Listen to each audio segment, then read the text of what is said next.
Hello, everyone. It's football night tonight. No history, no Zelensky or Trump or anyone else. No conspiracy theories. Might be a conspiracy theory if we're going to buy someone. Remember the pods that was coming out, Diamandi, 24/7 every day. And then Backola every day. And what do I keep saying? The only time I'll believe anything is when you see the lad, whoever's signing for Liverpool, up at the Access or at Anfield, signing a piece of paper which is called a contract, and him holding up a shirt with his name on the back. That's the only time. Anything else, because they go on and on, that's all they can talk about. That's all he can talk about, unfortunately. But we talk about what we need, the likes of. I've always said, haven't I, for 4 seasons, a number 6. A number 6. That's what we need.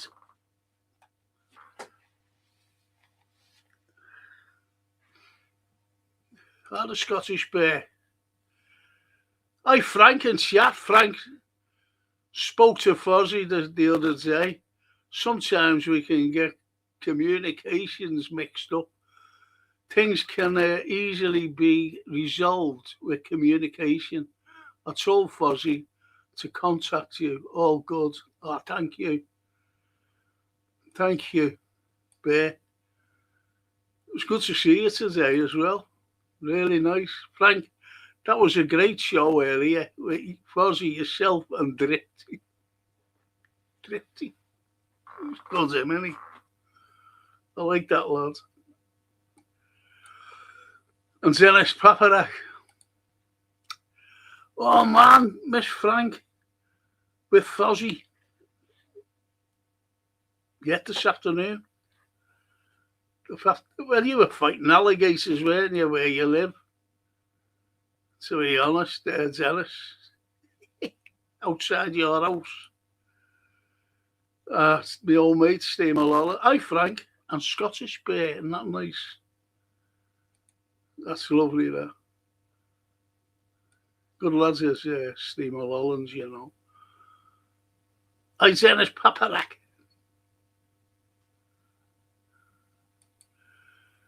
And the Bear says to Dennis, it's on Fozzie's show from earlier, so you can watch it anytime. Yeah.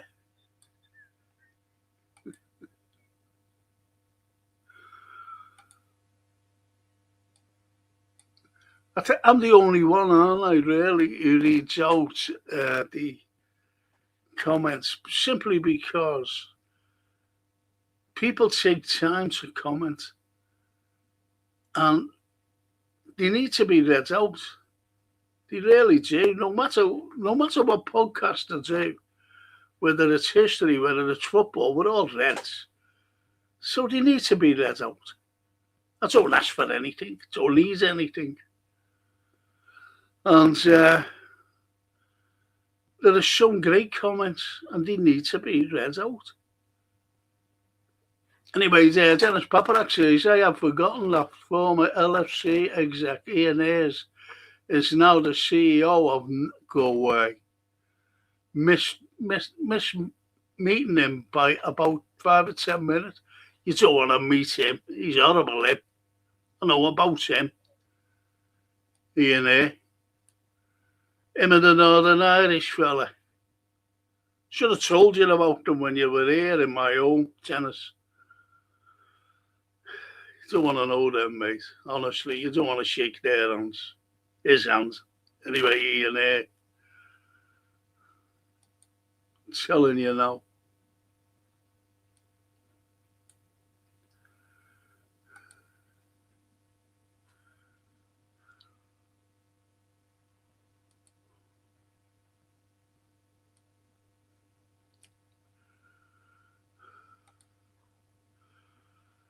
And Dennis said, I sent Frank pictures and videos from the state. Yeah, you did.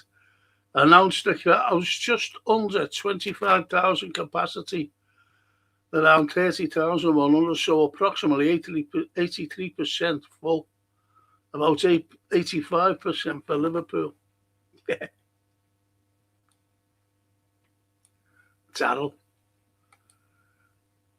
Hey, Frankie, you okay? Yeah, I'm free. I'm glad you're free.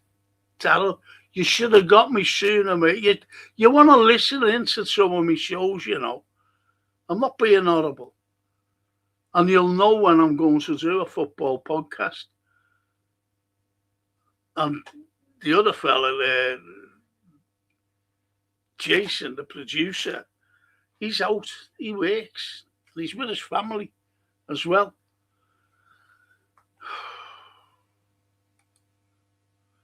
Probably getting a cuppa. I wish I was, to be honest. Wish I was.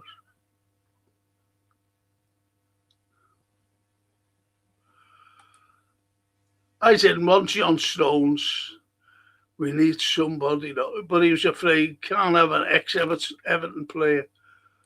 You could imagine the stick he'd get as well at the shiny new stadium, couldn't you? Big old Frank and chat, says Edward. Hiya, Edward.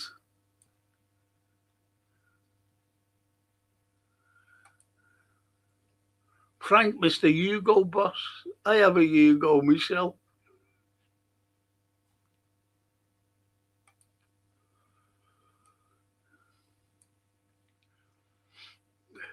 And Stu, Jeanette.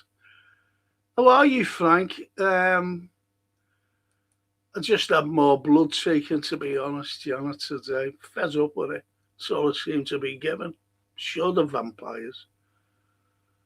So they took more blood, Janet. Thank you for asking. Marmalade distribution was poor as usual, but the kids played well, says Steve. Yeah. Yeah, he did. I like that Nazuki, whatever his name is, you know, the fellow with the mad head. I liked him. He's good, him. And as I say, Hugo Boss, good mate. Did you know that Hugo Boss made all the Nazi uniforms? Did you know that?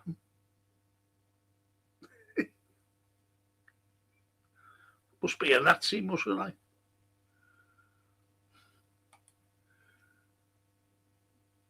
It's why they call it silly season, says Janice. And you're right. You're right. And the bear says, like sub troops, pay the rent. It's free and subscribe. Thanks, says the bear. Thank you, bear. And Edward says, we need a new Fabinho. I was talking about that today on the Fozzie show. About Fabinho, by the way. Oh, for fuck's sake.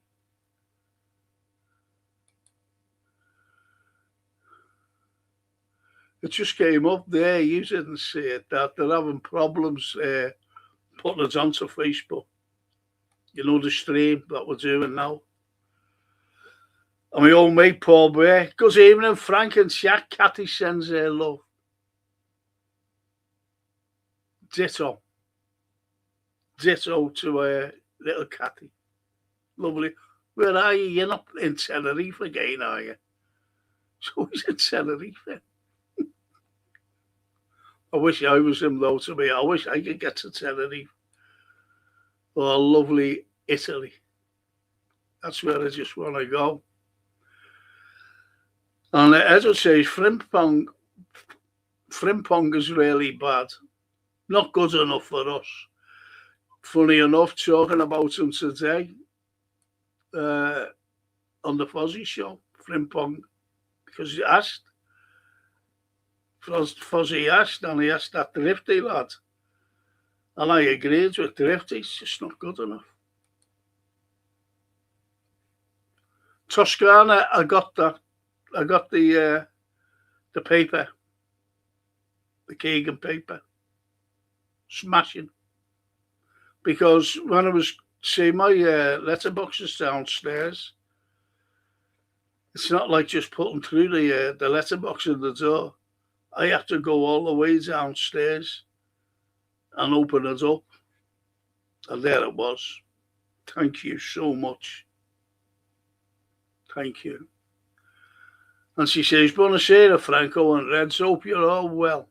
Great to see Federico smiling and saying, yeah, I'm scoring. Scoring a goal.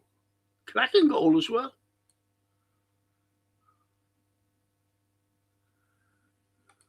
And the bear says, we needed, been saying that for 4 years now. I've been saying that for Bear. A centre-back, right-back and right winger, yes. And I don't think we'll get any of them, to be honest. Might get a right winger, but that's about it. Hello, Toscana, says Edward.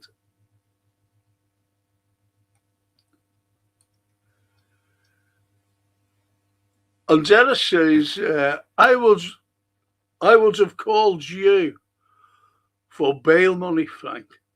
Was going to blister his ears about transfers. Yes.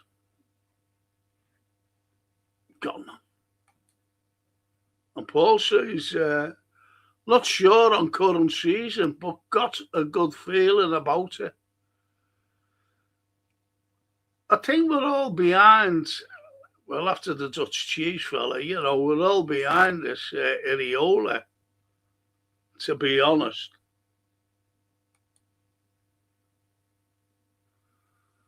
Ciao, Edwards, I hope you're well, says the lovely Toscana. And Barry Aldridge, even Frank and everyone. Hiya, Barry. So, who do you think? I know that the Bear says that we need a DM, a centre-back, a right-back and a right winger.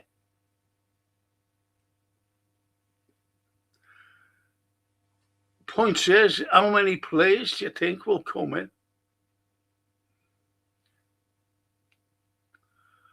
And Steve Mulholland says, Federico Chiesa has said he is going to ignore transfer requests because he loves Liverpool and the fans.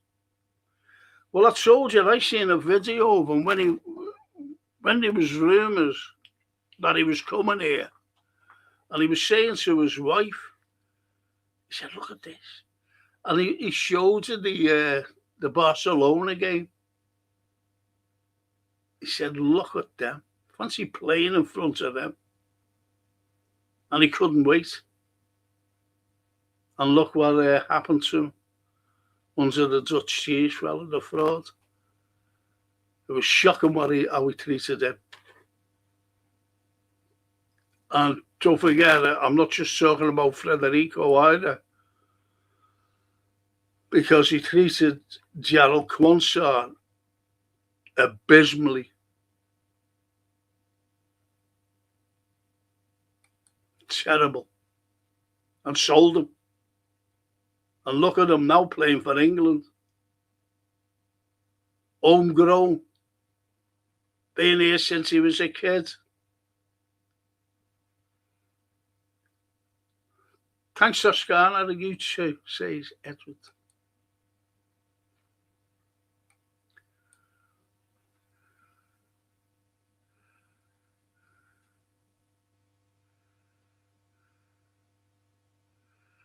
And that's, I think Daryl's saying about Nick Barmby and that Xavier, whatever his name was, playing for us, and they were from Everton. Well, let me tell you something, because a taxi driver picked Nick Barmby up. And he just locked everywhere, because that's what taxis are like now, in case you do runners. And he locked them, and he dropped them off way out in the sticks. late at night as well. Nick Barmby. The taxi driver was an Evertonian. That's how bad it is.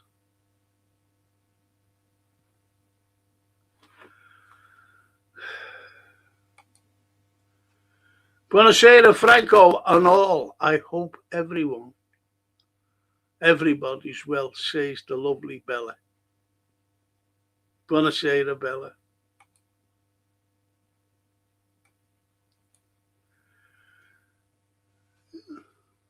And as I say, he can't have an ex-blue.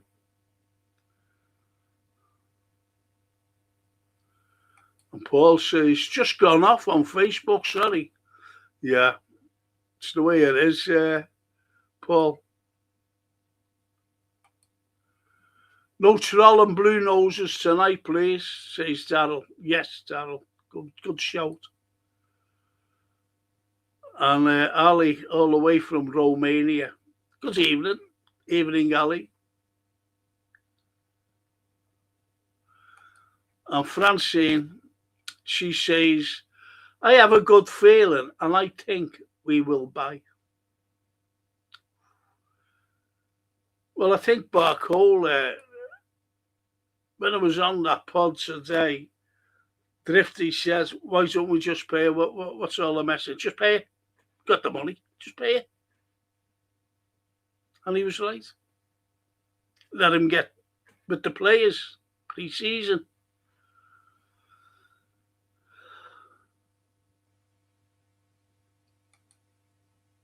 And Barry says, you look on the ball tonight, Frank. Any more news on your op?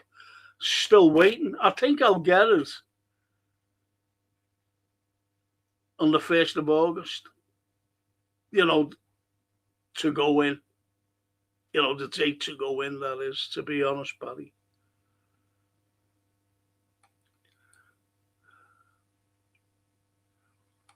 Toscana. Hope you're well, Bella.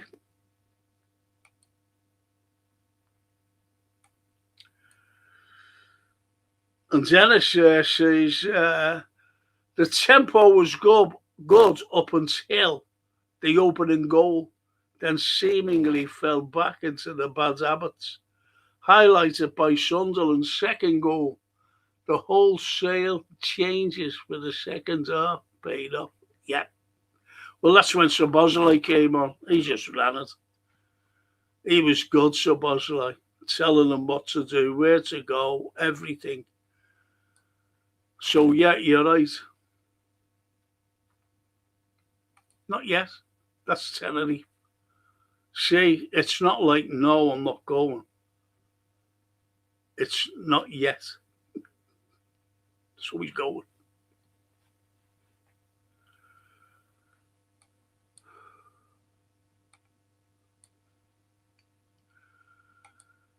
And Dennis says, it was great seeing young Harvey back in the red and Tom doing Tom things.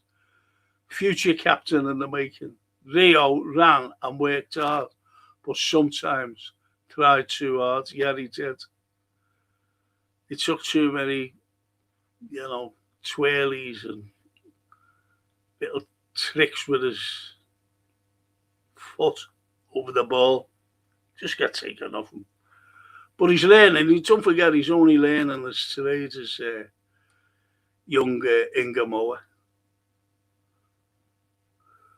Toscana. That's great, Franco. Yeah, I got it, when I went down. I opened the letterbox. But I had to put it back because I was going up to the hospital with our kids. He was taking me up there, And I got it when I came back. Thank you so much, Toscana. Federico loves being a red. Defo, a fan fave, says Jen. Yeah, you're right. You're right. It's me, mate. Stay Evo.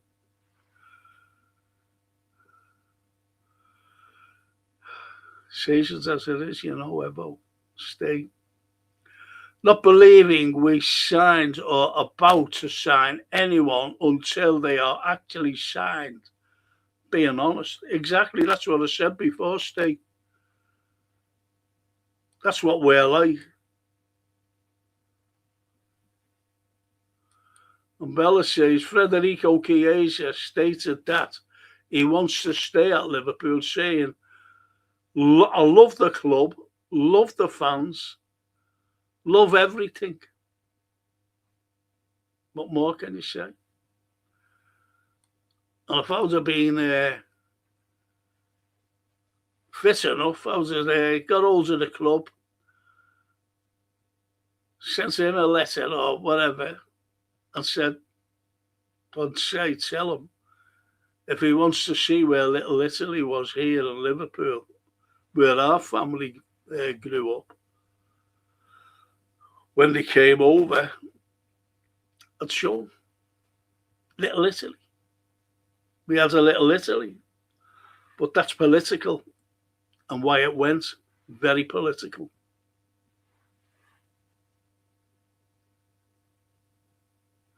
And Stephen Holland says, Chiesa looks in great shape. Yes. Yes, he does. That was a cracking goal he scored. And Ramsey putting the ball, cracking ball. But Federico, pointed, he said, put it there. The lad put it there and wallop, goal, bang. And the bear says, the Scottish bear that is, Richard Hughes has been spotted at Saltcoats Beach in Scotland. All seriousness, he's embarrassed the Scottish Liverpool people, the Scottish pride, and how we conduct ourselves regarding Liverpool.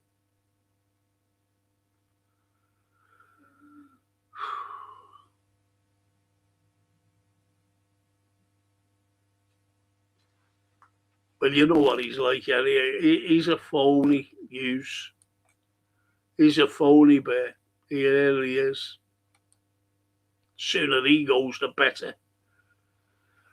Paul Beck just off-piste a bit when talking to my 15-year-old grandson. He's telling me when I get him tickets for the match, has to go and get an adult. Yet, as right to say, they are with him. Frank, what's going on? My own, yeah. That's what's going on. But I was talking to our kids about, season tickets. He said it's horrendous. And he's been a season ticket holder for 40 years. Look, if this Bezos fella comes in, I'm telling you now, he'll buy Liverpool and he'll make the whole of the stadium corporate. See, Liverpool, it's like, say like Scunthorpe. Let's pick them. Scunthorpe is a local club. And local people who support it goes to see them. Liverpool is a local club. Local people go to see them. But the way it is now, and all this corporate stuff, it's incredible. One of my old students, he's since passed on, he used to take me to the game because his son had 3 season tickets. You know, where you get something to eat and things like that. He was a businessman and he was an Evertonian. But he got these 3 season tickets because his business associates, or he was trying to impress, when he wanted to see Liverpool. So we used to bring them to the game. And when he was not in turn for him, he wouldn't go and see Liverpool. Albeit that he used to have to go with, the business associates. So old Joe was that. He got the tickets and I used to go along with him. And that's what it's like. It's corporate. No matter how you look at it. There's lots of businessmen who own boxes. You know, you don't see a fella down the road from me owning a box. Can't afford it. Thousands of pounds a season. They're all businessmen. It's called corporate. The main stand is corporate.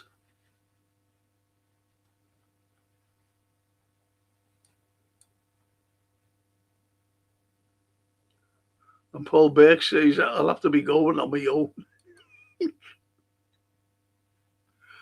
Hiya, Frank says the Vader and chat. Just watched you, Fozzie and Drift. Just them, mate. Couldn't make the live stream. Hope you're well. Thank you, Vader.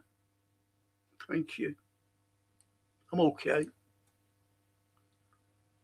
And Zenith says, looks like Gravenbergs, Isak and Wirtz will get some minutes versus Wrexham in New York. They beat Leeds, didn't they? Wrexham. They beat Leeds 3-2.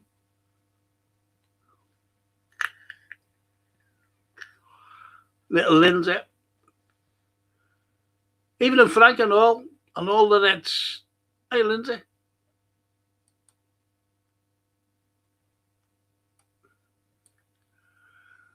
And that's what says, I remember Nick Barmby's story you said, Frank. That's what the rivalry is like. Well, you've seen them on here, didn't you? The Snides. They sneak on. They say a couple of nice things, then all of a sudden.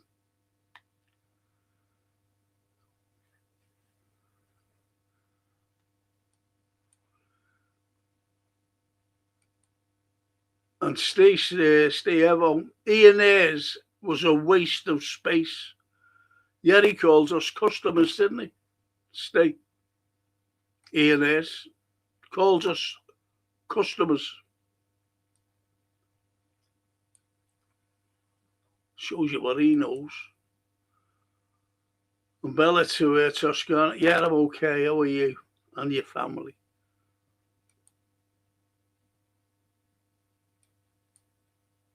And Steve Cloughlin. Good evening, Frank and fellow Reds. Hope everyone is all well. Peace. Yes. Like that. Cedric. Cedric. Big up, legend. Chat. Scottish Bear. Glad to see you back in chat. Hope you're. I hope you're feeling a lot better. Yes, he is. He is. He's back on the pods. There's our bear. And Toscana says, great to see Harvey back at Liverpool. Hopefully, he'll get another chance under Areola. He deserves it. It depends, you know. But I don't think he has a good game. Mind you, he hasn't played for years, has he? I just wish he stopped pulling one of his shorts up his leg. Pisses me off, that.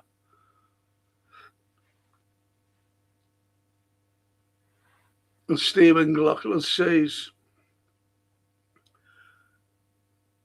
we're paying well over the odds for Barcola if the deal gets done. A player who's only worth 70 million tops. And that's where the big argument is, isn't it? That's where the big argument is. You know, are we going to pay this money? But we need Barcola.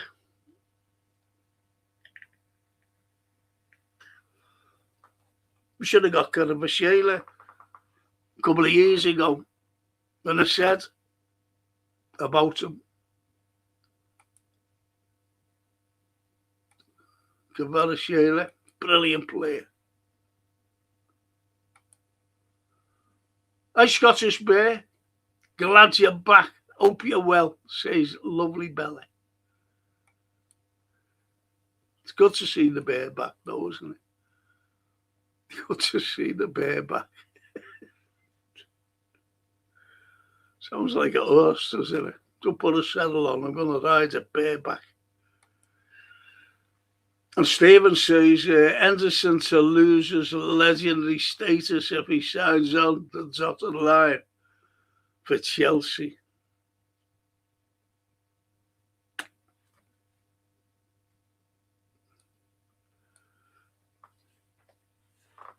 To be honest, it's like signing for Man U, isn't it, with Chelsea?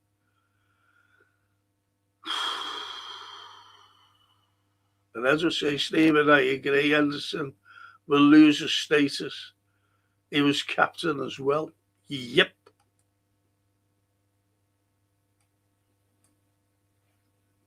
Still no signing is a major worry, Frank. It's bad news, says Stephen Coughlin. You're right, we really, do you know what? No, we really need 4 players. Joe Gomez, come on. Joe Gomez. After 9 minutes or so, bang, goes down, injured. We need him replaced. So we need 1 there. We need a DM. There's 2. We need a right winger. There's 3. We need a right back. There's 4. 4 players.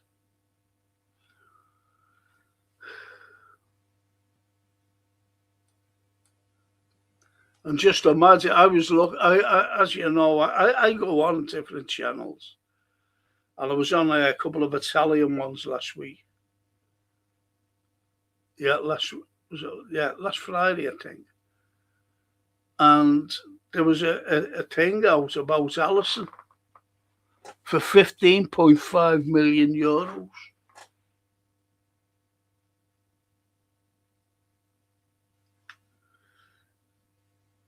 And his wife's Italian.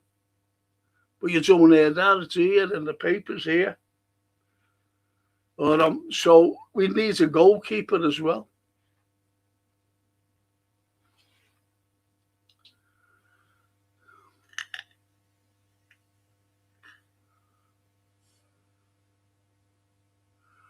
And Stephen says, really can't understand why Henderson wants to go to Chelsea to become a rent boy as bad news. After playing for Liverpool, he's let the side down if he signs for Chelsea. Yes. See, you don't realise, like, the mentality of Liverpool fans. Honestly, you don't. I mean, I'm saying you. They don't. Players, look at what Michael Owen did. Signed for Man United. And that was that was Ferguson, that. That was him, that. That was to get up Liverpool's noses, yours, mine, and everybody else's. When he signed him. Michael Owen. His legacy was gone. And they still don't like, but yet that he's an ambassador for us. And I remember that Francine saying to me, he was in an interview, and it was after the game. And this is while he was a pundit, and it was Man United versus someone. It wasn't Liverpool. And he said and we, scored. We. And our Francine said that did me with him. So you see, play for Liverpool, go to Man United, or play for Liverpool and go to Chelsea, especially being a captain. Because they come up and chant all these horrible songs, don't they, chants?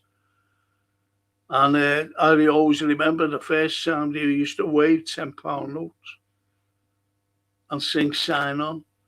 Then another time it went up to £20 notes, singing the same Sign On, Sign On. And then £50 notes.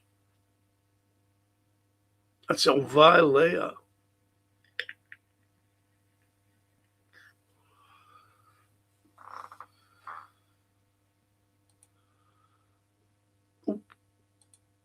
And the poet says, hiya, poet.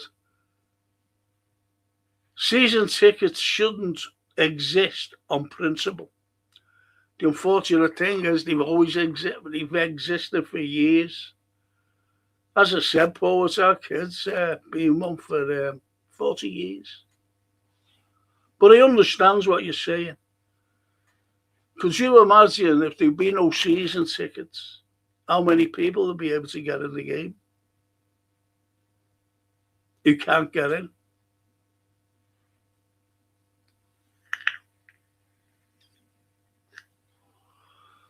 See what I mean? So there's your principle.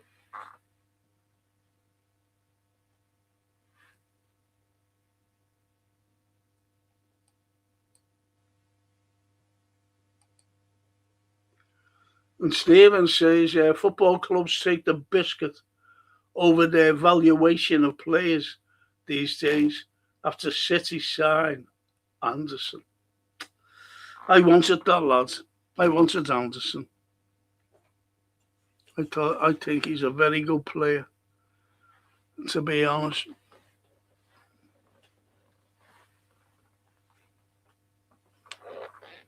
But we definitely need, excuse me, we definitely need that. We definitely now coordination's terrible. We definitely need a DM, and as I said, I've been saying that for a very long time. Who would you get as a DM?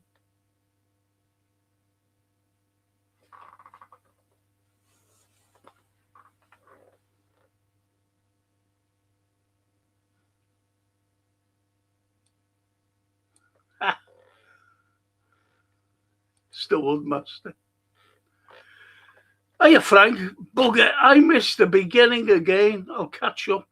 See you in 20 minutes. No one likes us now.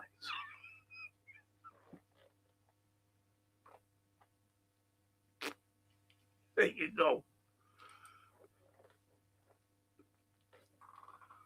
I hate them myself, to be honest. Don't like Snides. Honestly. Me and Steve, when we talk about Snides, and you get loads of them.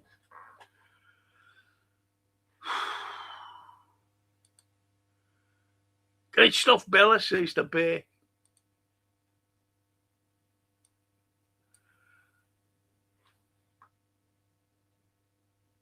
If I win Wets Powerball, draw them worth up to 240.9 million. I'll look you up, Frank. What's he winning that? Jeez.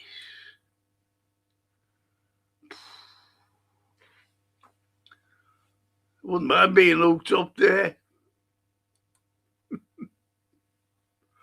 And Stephen says most clubs charge over 100 million now to sign player. It takes the piss. It does. Of course it does.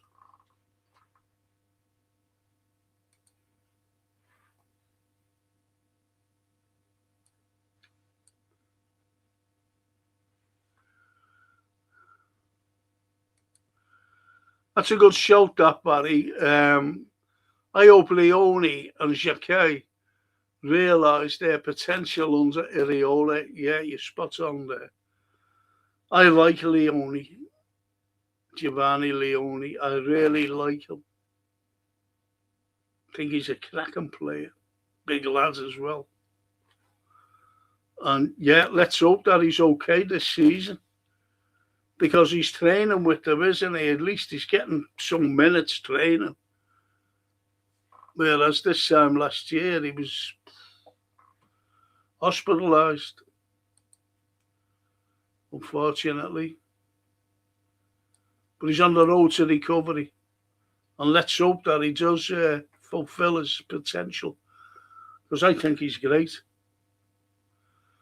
And the poet says Ian A used to look ridiculous riding along the Strand on a Harley Davidson in a suit. Yes.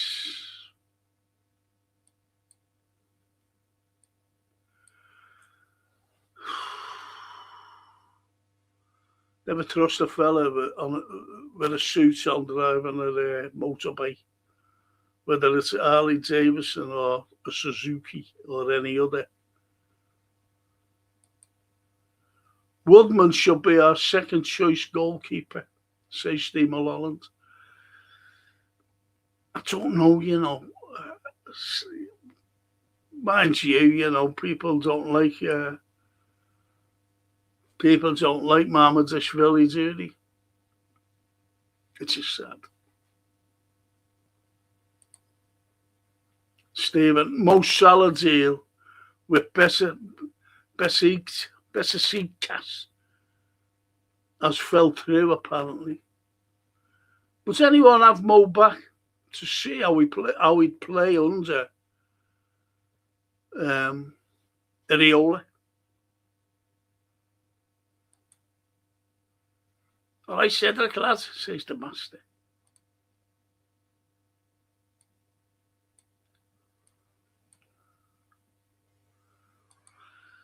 And Stephen there says, FSG being Scrooges as per usual. So they're looking for mega profits under John W. Henry, the tight ass of him.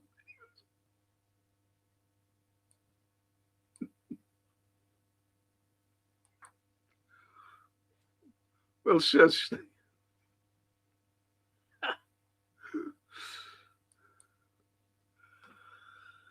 The Woodmaster says Liverpool Football Club is in a state. We know it's bad. And if the club says it's okay, it's usually 10 times worse.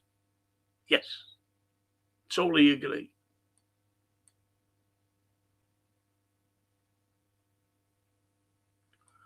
And Barry, it's been mentioned that before, Barry.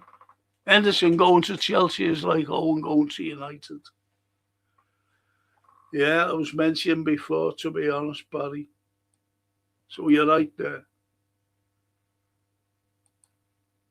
And Stephen Coughlin. Liverpool Football Club is in such a mess. Can't see no changes in fortune till FSG. Fuck off.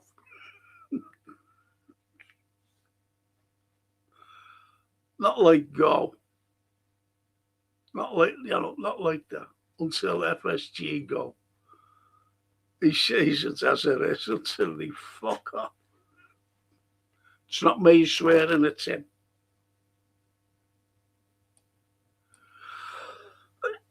Excuse me. Hello, Franco. Latest is Barcola deal will be €110 million with €40 million in add-ons. A lot of money. Worry this signing will be the what? The journey to hide the failings. Sad to hear the news about Glenn. He's saying, why? Has he passed on, Glenn? Great looking fella, him and that team. That's a good looking team with him in Glenn Hussein. Has he died? Franco? Let me know, mate. 30-year wait for seaside tickets. 30 years. But our Francine's been on she's been wanting. She's still looking in like she's over 20 years wanting a season ticket. But once you let your season ticket go, I don't think you know this, that they're just keeping them, they're not adding them on. And that's all corporate stuff. It's all corporate stuff.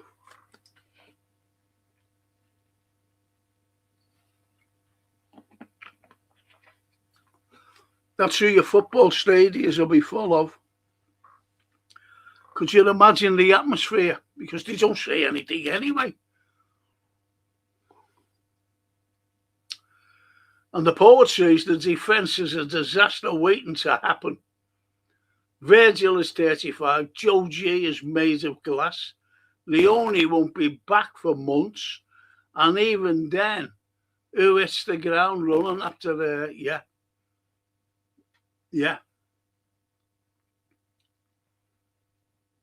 no one. You're right there, because that injury was shocking. Really was.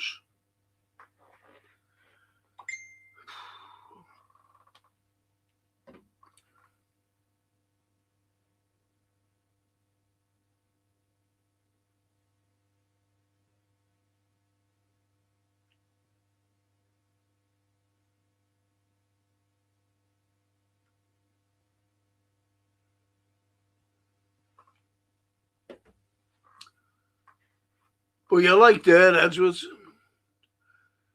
Our defence is looking weak. No decent or fit right back. Can't rely on Gomez. And Leone and Xhaka are too young to partner each other at centre-back. Inexperience as well, you know. That's the main thing.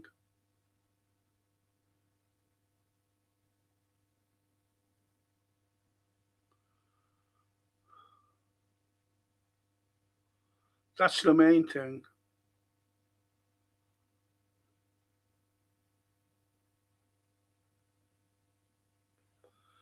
Yeah.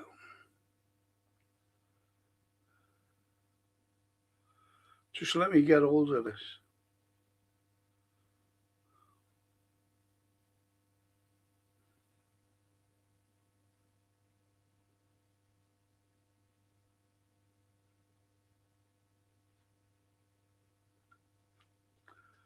It's just one of the lads, Steve Evo. He said, I was looking at your pods on Facey, and it's gone off. Which is a shame.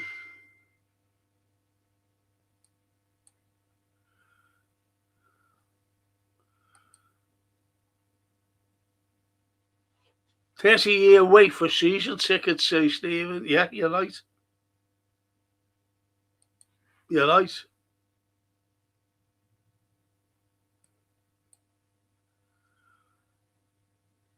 And true crime, Dan. I never took to Henderson. Something about him always made my bum itch. Perhaps my intuition was right all along. He was our captain as well. That's what you got to think of. He was captain of Liverpool. And, you know, if he's thinking of signing for Chelsea, could you imagine the reception he'd get at Anfield? And Poet says Xhaka turned 21 the other day and hasn't played a single Premier League game. Yes. And, you know, we know as well, Poet, that I know a fella who dislocated his shoulder. And right through the years, he was terrified in case it got knocked. That's what happened to him. So could you imagine him in the Premiership with big out fellas, you know, piling into him, or him having to pile into them? Think about it.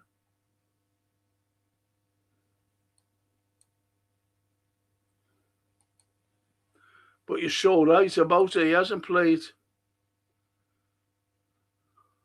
He hasn't kicked a ball for us, and we're on pre-season, and he's injured, isn't he? Can't make these things up. And Franco says the club has known for at least 6 months what was needed. Instead of putting plans in action, using Edwards being more interested with their egos and lining up their next jobs. Disgraceful. Well, you've only got to look at Edwards, and I meant to say this on the Fozzie show today, because I was talking about Edwards when he left the club. And Man United offered him a job during that 2-year span. Think about it. If you leave a job, you want another one. You'll want another job, no matter what your lifestyle is, no matter what profession you're in. You could be a labourer, bricklayer, a bricklayer's mate. You still needs work. This fella never took a job. And Man United offers him a job. Think about it. Was he told not to take another job? That he'd be back at Liverpool within 2 years? Was he on full pay when he walked out? That's all you got to look at. And the other fella, 6 months later, he went Julian Ward. And he's back. And that's when Big Yeg left.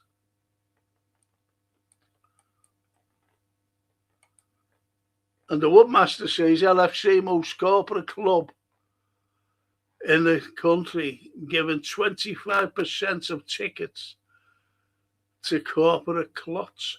Yes. Like that fella. Like that fella, one of my mature students. He died, unfortunately. And his son had three tickets for Liverpool, for business acquaintances, if you know what I mean. Didn't want to go to Everton, he wanted to go to Liverpool. So it's going to them, the likes of them. We basically need a new team because we need a goalkeeper, right back, centre back, holding mid, a winger and striker. Says Stephen Cochran. That's what I mean. How many bloody players do we need? Well, I wouldn't disagree with you there either. And the Poets season tickets allow people with money to guarantee themselves a ticket at Anfield and Everton, two of the poorest areas in the country. Bolton, yeah. Yeah. And also, who gets the, you get to a cup final and who gets the tickets.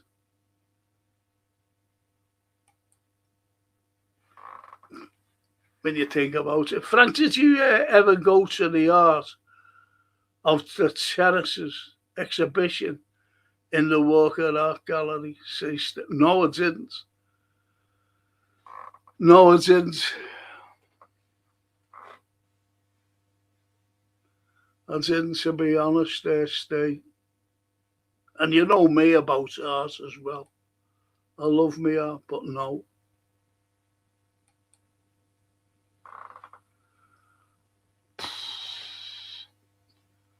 Excuse me a minute, my fucking legs are killing me.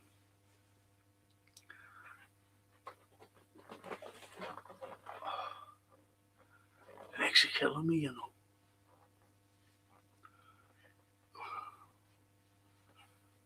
Okay, now.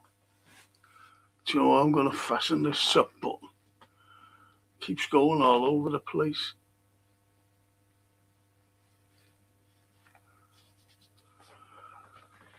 Okay, now.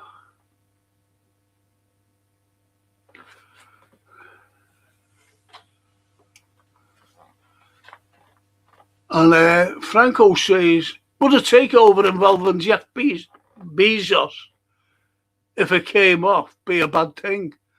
From a purely business angle, it would be run professionally and not as a carnival, which it currently is with this lot. I don't trust Bezos, honestly. Me and Steve Evans was talking about her the other day. and they just went, no chance of him. If we get it, if he comes in, that'll be the end. And it will be, I'm being honest, Franco, because he'll make it all corporate. I'm telling you now, this lot are now. And he's not going to, Bezos, that is, because he will buy the club. If he gets that stake, he's not going to sit back and just have a measly little 30% stake with other people. He'll just buy it outright and buy the others out. And he'll own the club. And he'll be out to make money, just like every other American. That's all.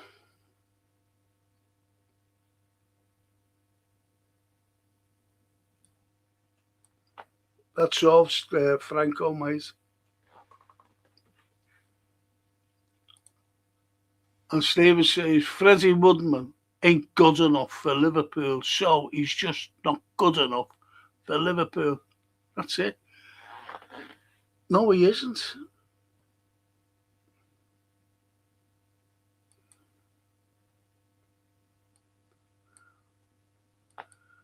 Barry says,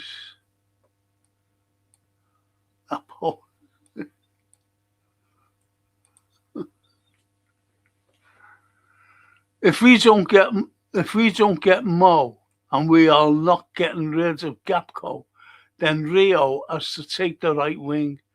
Having Rio play every game is his idol's position. Is like unleashing the hounds. He's a hungry lad waiting. Yeah, but can he withstand the full pelt of... This is going to be totally different from what that lad's used to, from playing from the under-18s to the under-21s, then all of a sudden last season he came in because he'd been playing under the Dutchman's system. And I said the other day when they first came back for training at the AXA, everyone was doing all the running. Now, when I seen young Rio and he was running, he was absolutely done in. And I said, the kid's 17, he's full of energy. What was that? He should have been a lot like, instead of bending over, tugging like the others. He's much younger. But anyway, I might be talking a load of nonsense, I don't know. But that's the way I looked at it. But you're right, he is a hungry lad. But can he play every game? Don't forget, you've got the Champions League besides the Premier. You've got the Carabao Cup and you've got the FA Cup. Think about that. I've got Bella looking forward to the new season and going to Italy in September.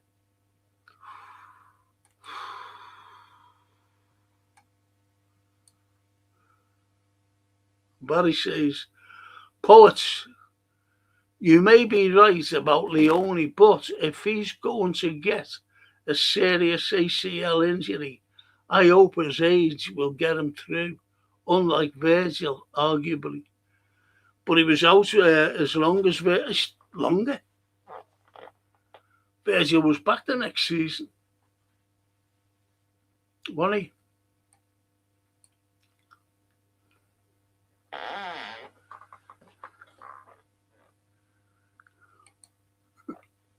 Mamadashvili is a poor goalkeeper, especially the way he kicks, says Steve.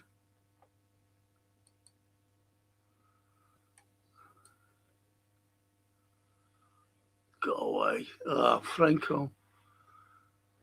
Glenn diagnosed with Parkinson's disease. Go away. That's sad. I'll tell you who had Parkinson's disease for years. You know, as it first started coming on him, he was still playing for us and playing great. And the lads, you know, well, one of them, whoever it was, or any of them, used to tie his bootlaces before he went out onto the pitch. And that was Ray Kennedy.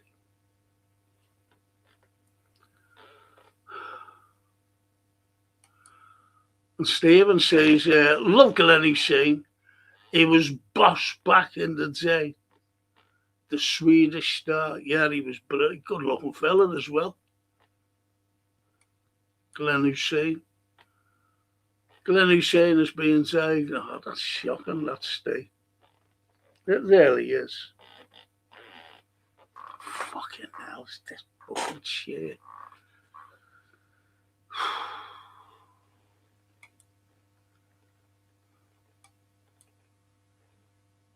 Virgil has lost his legs and needs replacement because our defence ain't good enough to rely on this defence this season. Coming as we need signings, says Stephen Coughlin. Yes.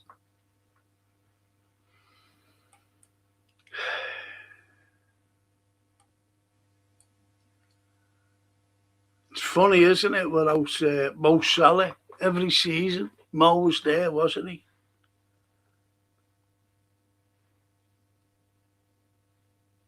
Fittest man at Liverpool.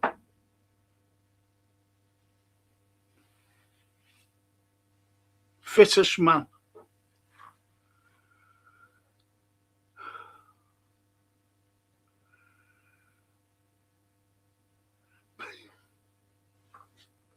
The bookmaster says, Frank, I bought a new mattress. It's so springy. The wife wasn't happy when she hit the roof.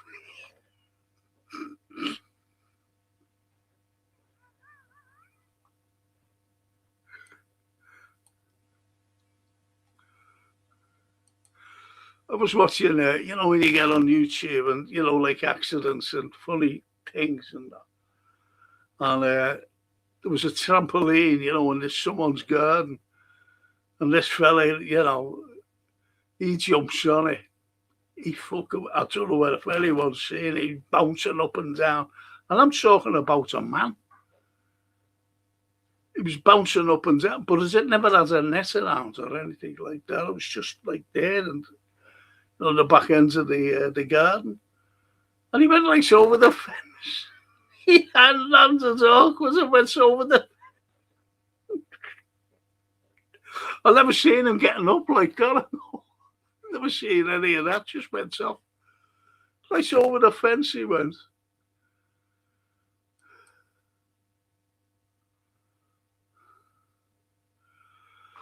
And Stephen says, Frimpong needs to go because he ain't good enough. All he seems to do, yeah, you're right, clown around. The dress, you're right there. You're so right. He does act fucking daft, doesn't he? And Ali says, why we keep trying to sign a left winger? Every player we wanted this summer is a left winger.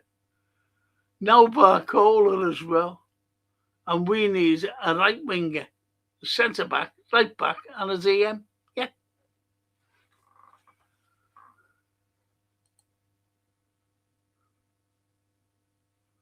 But apparently the majority of fans, I'm sorry, the majority of fans want Barcola because of all the hype. It's brilliant. You know, this is what they're saying. Toscana, oh no, that's bad news about Glenn Hussein. I wish him all the best. Yes.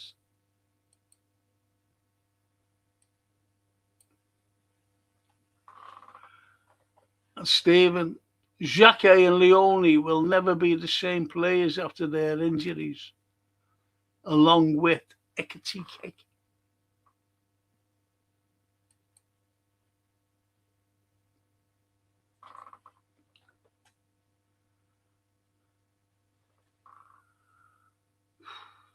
I'm roasting in here.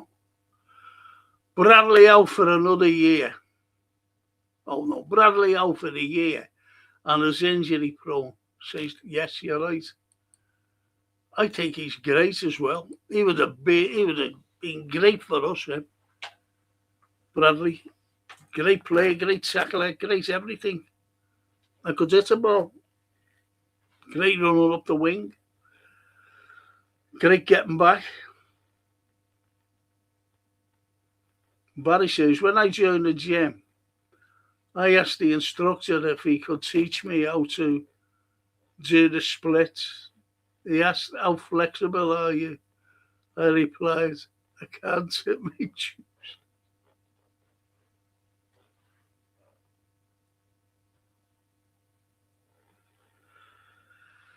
It's fucking worst. How flexible are you? Can't make Tuesdays.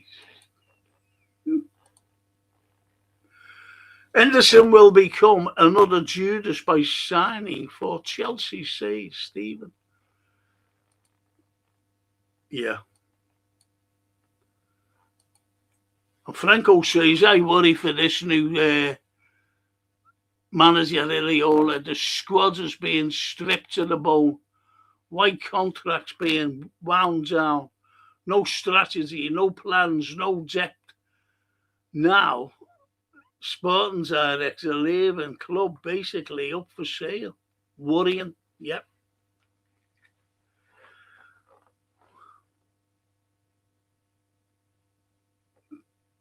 It is worrying, to be honest.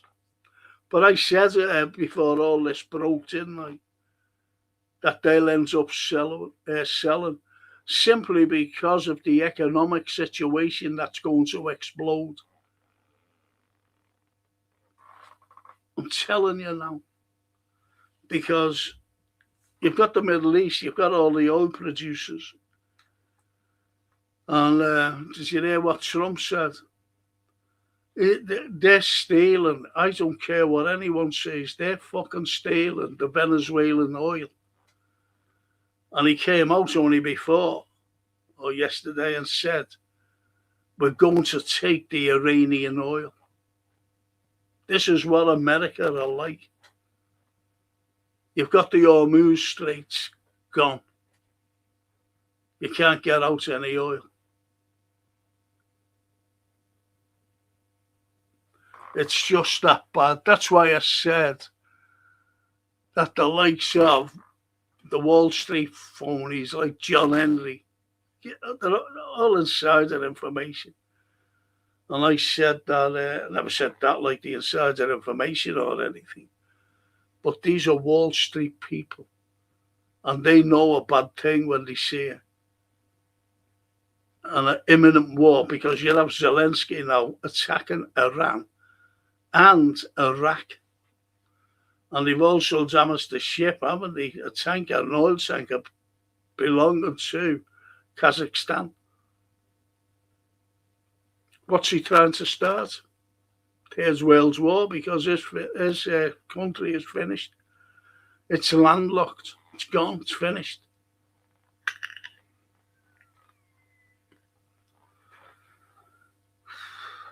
And that's why I said with the economic situation, they don't want to lose money, FSG.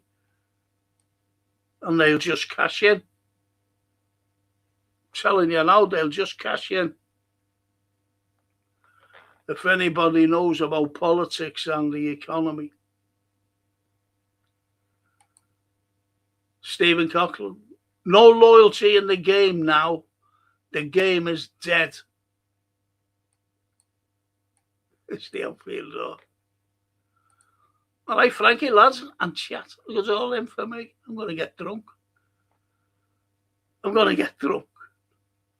Thanks, Raw. Good to see you again. And the master says, I think we shouldn't expect much more than Champions League place this season. We are a project at the moment. Yeah, you're right. Good shout there. But I do think the injuries will get the better than last season.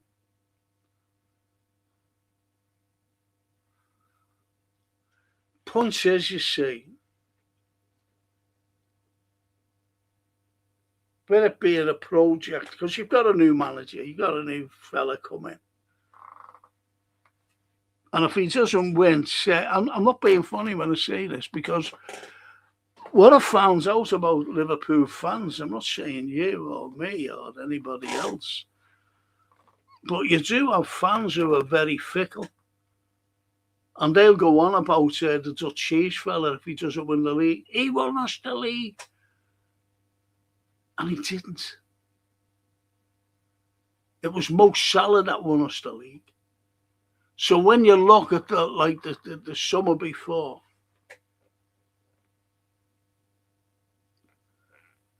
you had, last summer you had loads of new players coming in.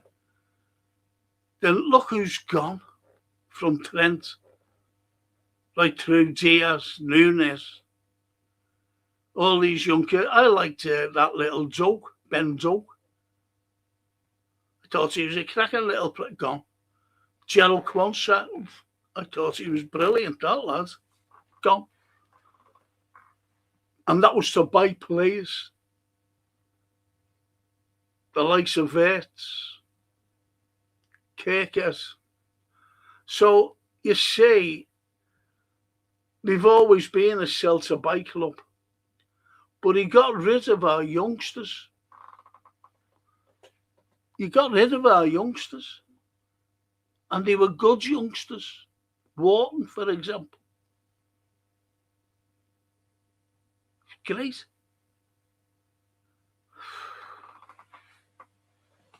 You can just go through and through and through, and it's sad.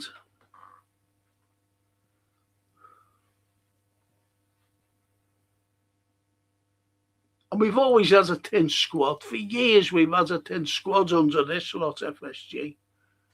Always. Have a look at some games. Look at the Barcelona game. Two of our top players were out, Firmino and Mo Salah. And who did they replace them with on the bench? They were on the bench. They replaced them with Woodburn and Brewster.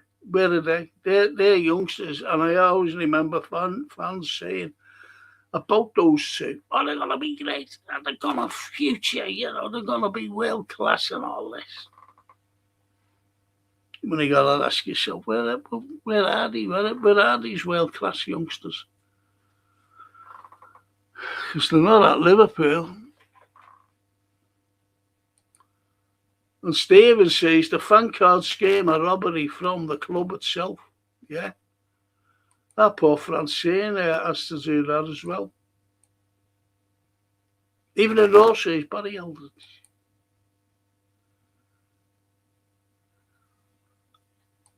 And look at all them beers for the Raw. He's gone. But he's gone back out into the garden. Torres always regretted leaving Liverpool for Chelsea. He did stay. He did. But he was forced out.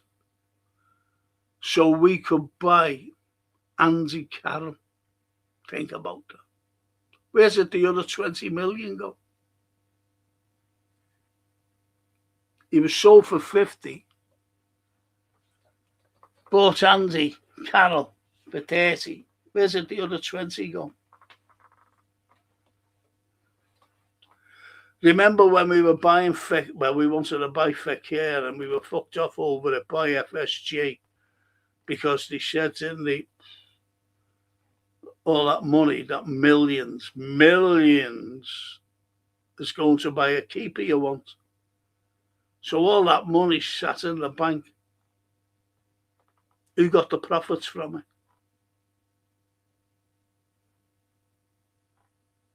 Think about it. and then we bought Ali. The money that FSG make is incredible. But you're right there, Steve Mulholland, he did regret.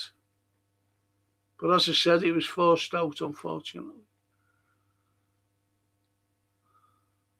And the bear says, I'm feeling raw, look who's back. He's fucking gone. He comes in, says hello, and gets up. He's got better things to do, you see. Must be looking at better podcasts.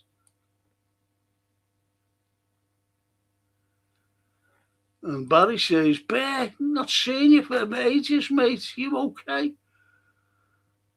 Yeah, he's a lot better. Is our bear, Scottish bear. Made up.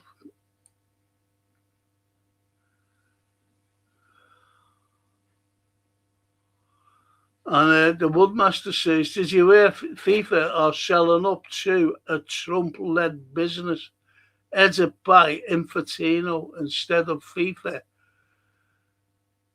It's going to be called FFE. Fucking hell. Is that true?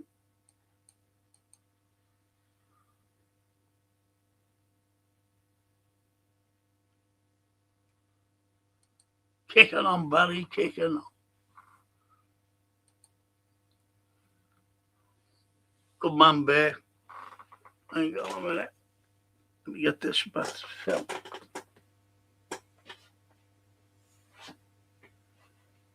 Anything fucking falls down. I've got to put I shouldn't be bending down. Not allowed to bend down, you know. Do you know that? Fucking hell. I'm in a right mess, you know.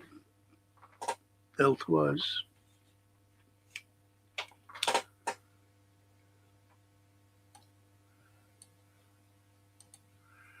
And Steve Cloughlin says, basically we're going in to the future of the unknown under Areola and FSG from next season, especially with the lack of transfer business from the owners, with the season starting soon.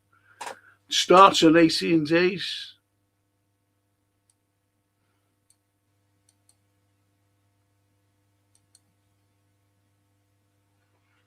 Stephen Evans, fuck FSG, fuck the consortium, gang of greedy fuckers. Anyone who wants their investment needs to find another club to support. Say it as it is. Say it as it is, Stephen Evans.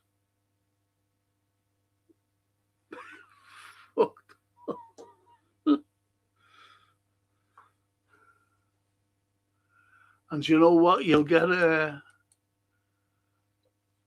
Stephen Evans and myself know that some people would welcome the likes of Bezos with open arms. And they don't know the consequences of it. They're fucking blind. Because they get a few freebies. Ray Kennedy, one of the greats they stay about. Yes, he was. He was stay.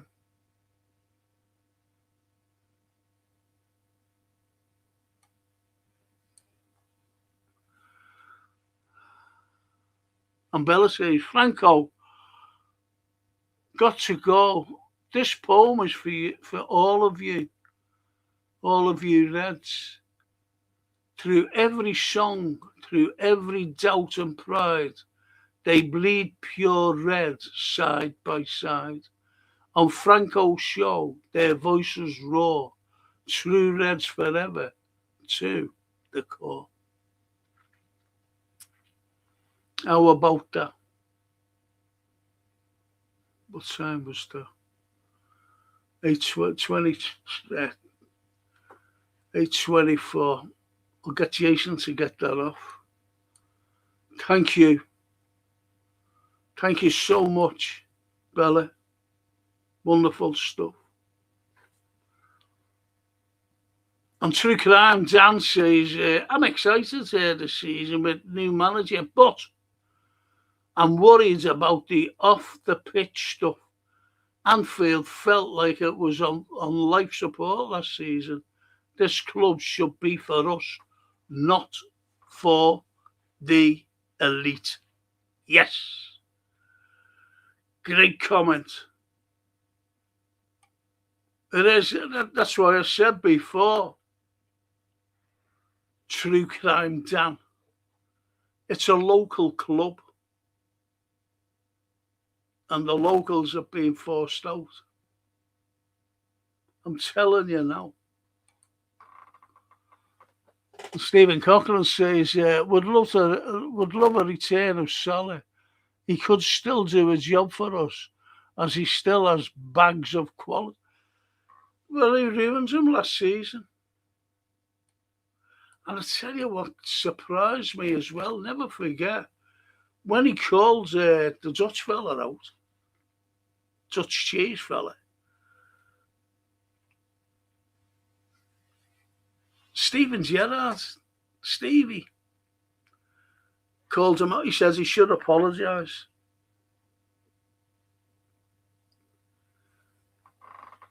I hope I see fucking Steven Gerrard before my time's up. I'd sell Stevie. Stevie's our greatest player anyway. Why should he have fucking? Why should he make an apology? I'd love to have said that to him. Why should he apologise? Apologise for what? For playing crap football with this fucking arsehole.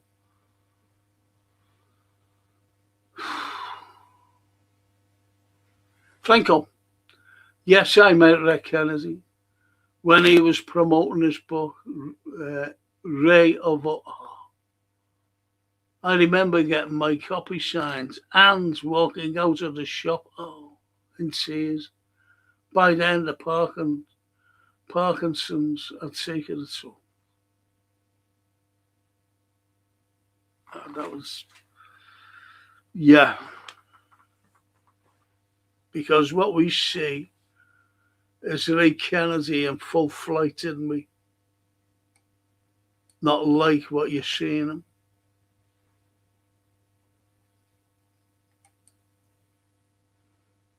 Toscana. Bella, that's great. I have Mo back. She's saying, Bella, that's great. You know that poem. And she carries on by saying, Toscana, I'd have Mo back at Liverpool. And Ollie says, yeah, Frank. But we have a left winger in our squad. And to be honest, every time I watch PSG, Barcola was on the bench. I think we need to focus on a good centre-back, first of all. You've always said that, though. You know, give you your due there, Ali.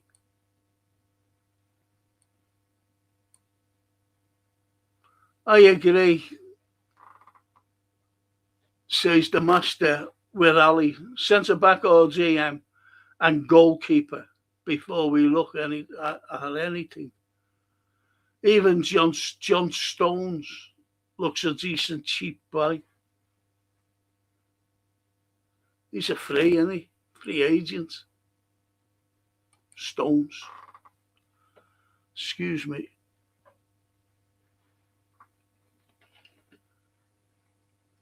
Salute.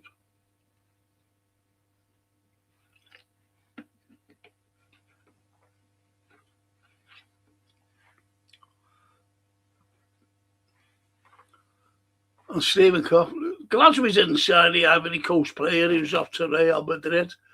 He's bad news, him, as he can't make his mind. Yeah, can't make his mind up who to sign for. Yeah, Diamandi.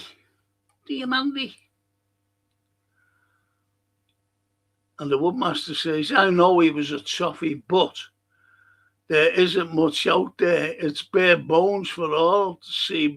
And yeah, you're right. You're right.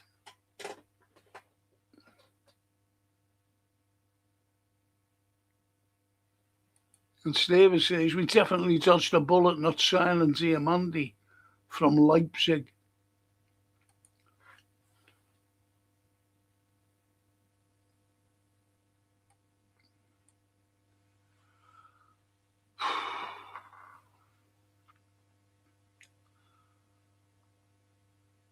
Let's get it right, says Stephen Cockle. We made over 200 million in sales last season under the Dutch cheese. That was under Hughes and Edwards.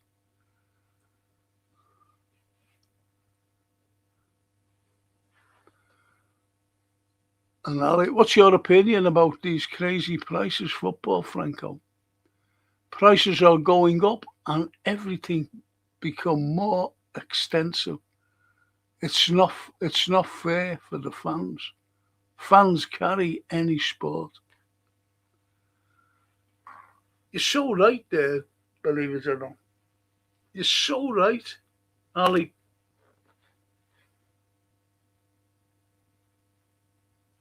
Everything is going up.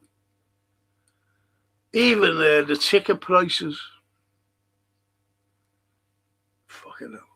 Will you excuse me for one second? I'm sorry. Carry on talking, I will get back to you. I won't be a minute, honestly. Won't be a minute.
Sorry about that. My legs were killing me.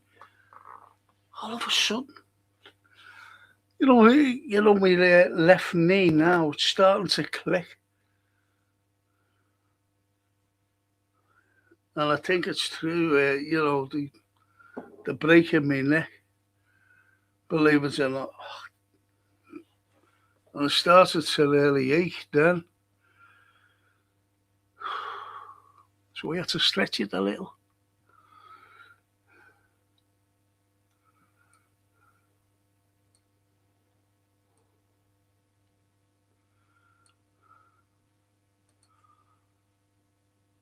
The Woodmaster Klopp made the mistake of once saying, I can win the league with average players. The owners have took that literally said, do you know what? That was more or less said. That's a good point. That was more or less said on the Fozzie show today. Someone made a comment very similar. But the point is, you see, Klopp was an exceptional manager, as you know, exceptional. And he brought players in. He made good players into great players. You've only got to look at Mane. An incredible, player under Klopp. He was good when he came, oh yeah, got this fella. But he was getting better and better all the time. Bobby Firmino made him into a better player. Mo Salah Incredible. Incredible.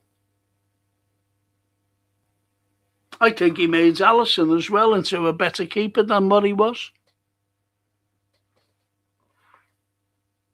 I really do.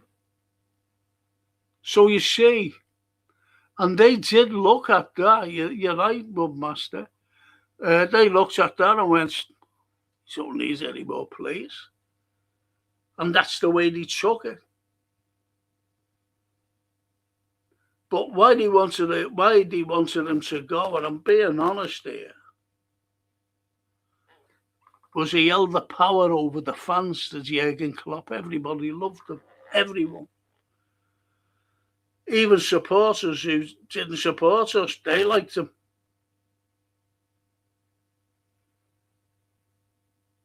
Great manager. And that's why we won so much stuff. Yet again, keep repeating myself, on a shoestring budget, and that's all he had, a shoestring budget.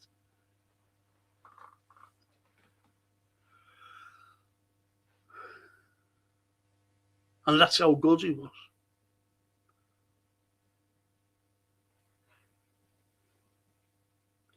And you're right.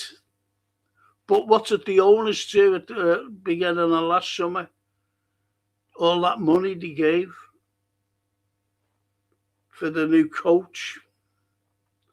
We're going to go on, we're going to dominate for the next 10 years, and all this crap was coming out. Failure. That's why he went. They spent a lot of money on him. It's like, say, buying a car for your 18-year-old son who's just passed his test. He's got his license, and all of a sudden there's a big brand new Porsche. Say, that's for you, son. And the son goes and smashes us up. The very first half hour, he puts his foot down, bang, gone. Car smashed up. And that's, what I'm saying is that Liverpool crashed with the new players, but with the stupid Dutch cheese fella in charge.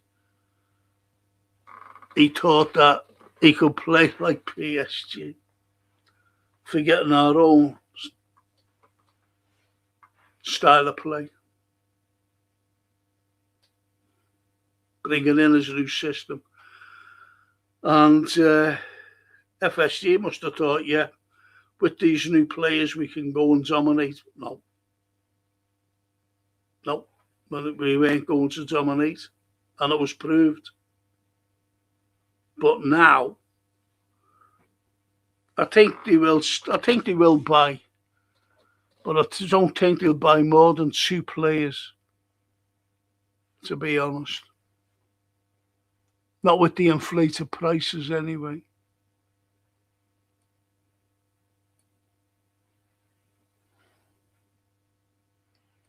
And Ali, Hughes wants Luis Diaz in Saudi. He already wanted to pay him 25 million per year to go there. Do you think that's why Diaz went last season? Because he knew that he was going there anyway. Didn't he? So they sold him to Bayern. Because what would have happened? See now, and he got Hughes, and Lewis was still playing for us, playing a blinder. How would he have felt? Talking about Lewis, you're being transferred, still a Liverpool player, you're being transferred to Saudi. And that was the olden days as well, going back to the likes of Fernando Torres. And believe it or not, Coutinho's told about him. Luis Suarez pleases with the Northern Irish fella. He said, can I stay one more season to play in the Champions League for Liverpool? Nope, you're going. Coutinho, the same. Do you ever remember as kids, or, if you were a kid and you're seeing those, in particular, the little children, 2 or 3, and they used to get a top and they used to go like that and spuns around. That's what Liverpool Football Club is. They spin everything. They spin the truth.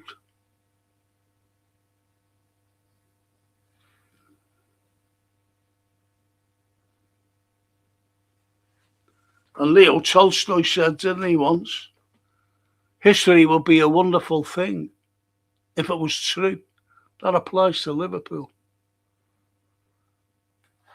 The history of Liverpool be a wonderful thing if it was true.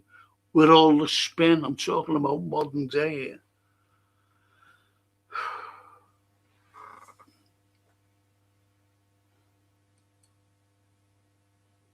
Good shout that, Ali. Thank you. And Stephen Coughlin, the Dutch cheese changed a winning squad by selling our best players.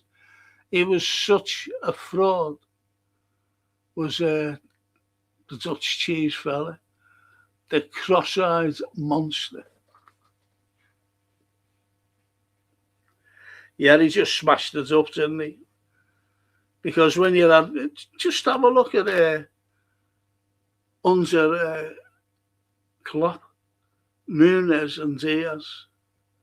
Brilliant, absolute brilliant presses. They pressed.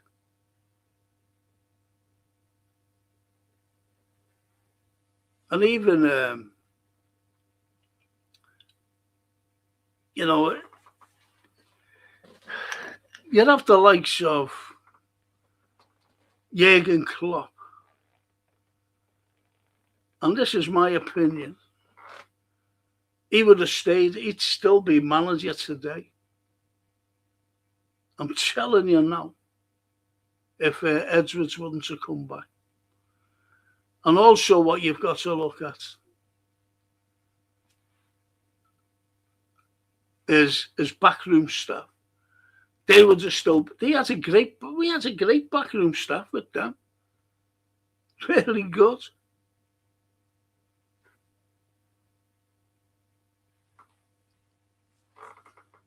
And he wanted Kvaratskhelia. But no, you're not getting them. 58 million. Kvaratskhelia.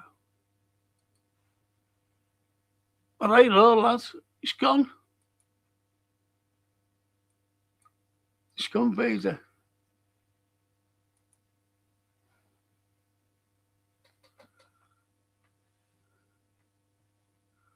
And the last day. Sorry, I've got to do. Yeah, that's true. They put out the business plan today. It's going to be funded by Trump-owned. Don't say that. Trump.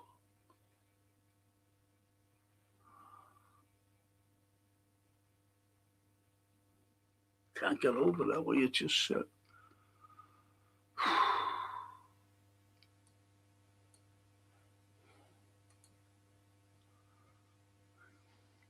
Cup of tea is needed, Frank, says Stephen. I'll be finishing soon. I'm absolutely shattered. Been up since 6 o'clock. I want to get ready for the doctors. Then I was on the Fozzie show, which was good. Seeing that drifty lad, funny him, like him. Thanks for that, Stephen Coughlin. And Bella says,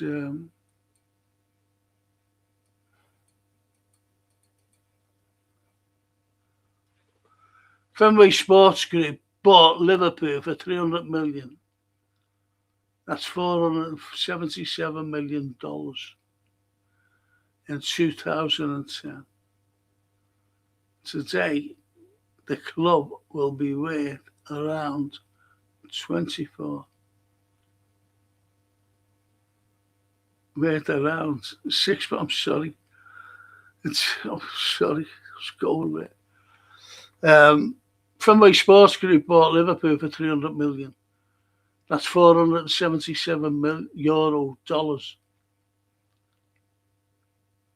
In 2010, today, the club is worth around 6.2 billion, 4.6 billion pound.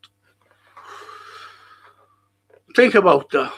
And as I said, they don't want to lose anything. That's why I said the other day that they will sell.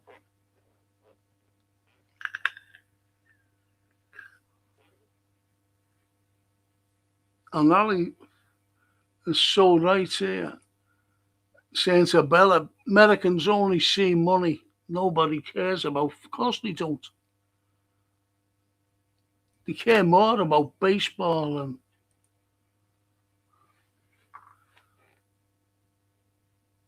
the alley carries on. But to be honest, I like Chelsea owners.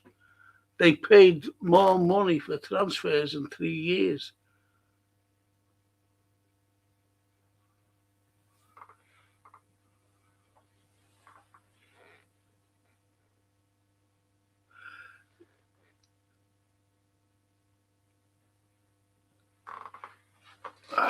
Well, I don't like talking about other clubs' owners, but I understand where you're coming from. But you've got to look at last summer and what they paid out. Albeit the net spend was around 200 million. But nevertheless, we spent 450 million. 450 million.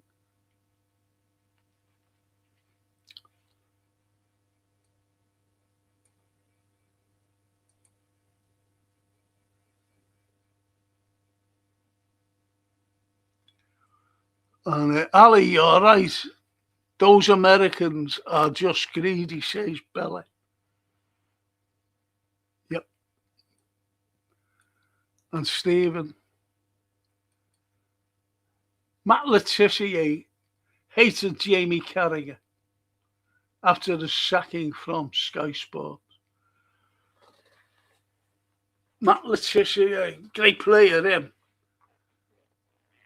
but a bitter man.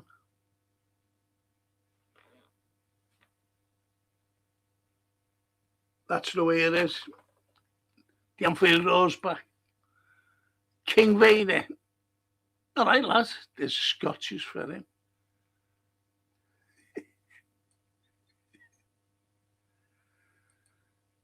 And Ali said they will only sell Liverpool if the club will not make money anymore.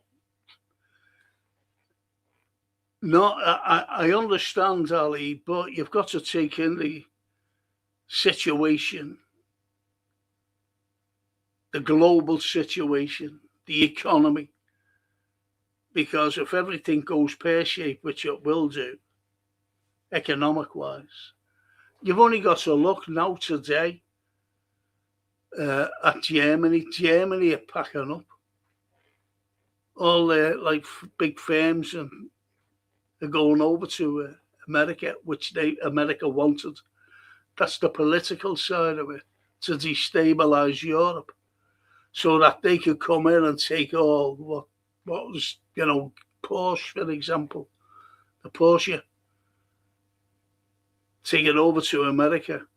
Even the battery thing.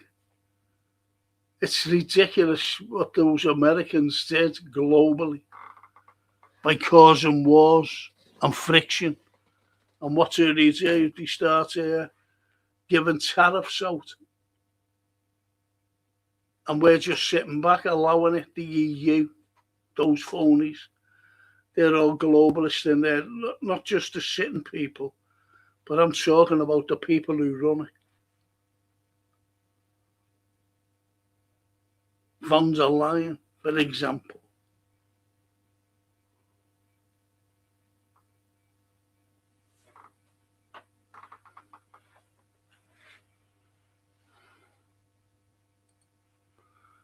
and the raw to the bear. All right, lads. So good to have you back, mate. Really hope you're well.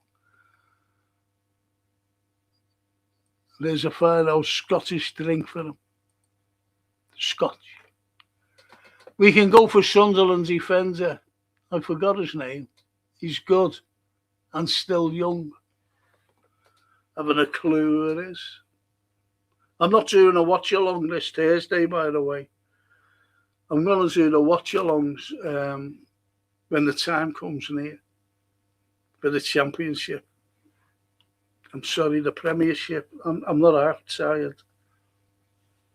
So I'll be doing the watch alongs then. I'm not doing any pre-season. Fucking hell, I was up till, what time was nearly 2:45 when I finished. You don't realise, you see.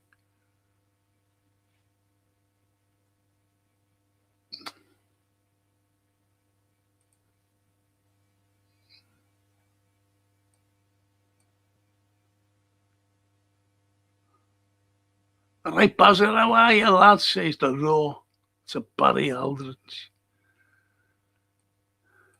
Bazzer Aldridge. And Stephen Cochran can't wait for the day for Jamie Carragher and Gary Neville to get fucked up from Sky Sports as they're an embarrassment to the game.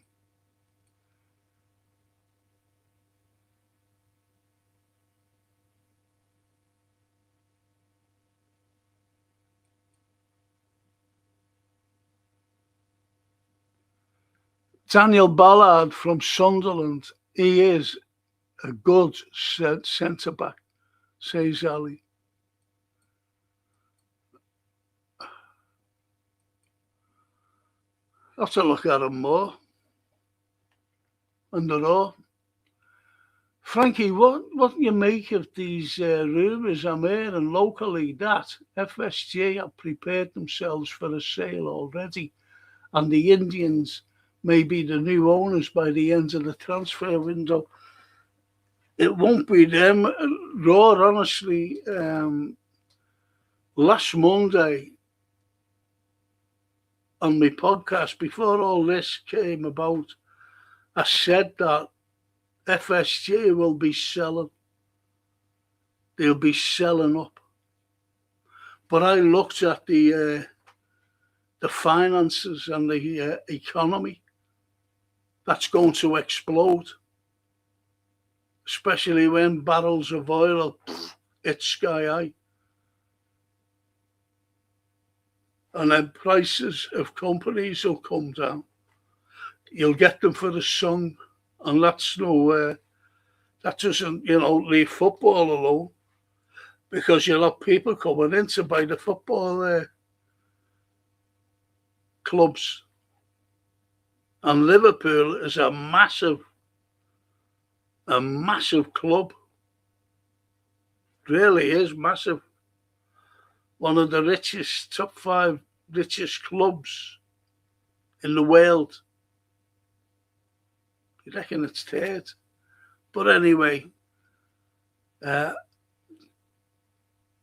said that it's going to be sold. But, not sold, but a stake. And this Bezos fella, he's the 4th richest. He's fucking weird. Unbelievable amount of money. You can't even put noughts on it. That's how much he's worth. And I said last Monday as well that Liverpool are worth 6 billion. Anyone would tell you on here, because of the economic situation. And it's only going to get worse. So they will sell, I said. They don't want to lose any money.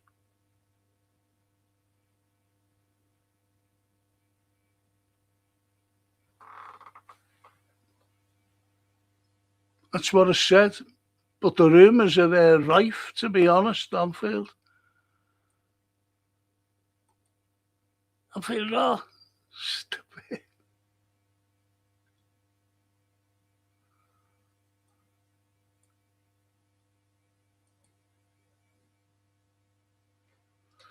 And the unfair to the Raw, so good to hear from you, mate. So glad you're back, lad. You are on the mend, my friend. Are you on the mend, my friend? We've all been worried. Thank you for saying that, because we were, we were worrying about you and the liver bird.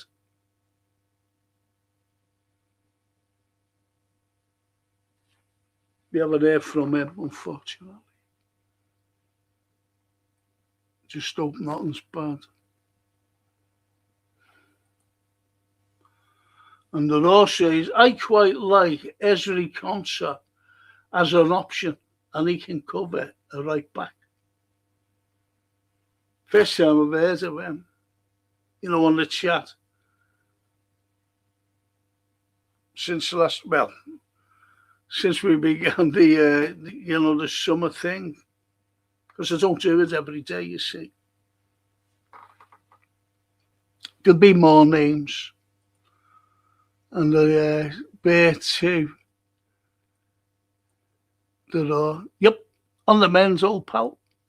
It's nice.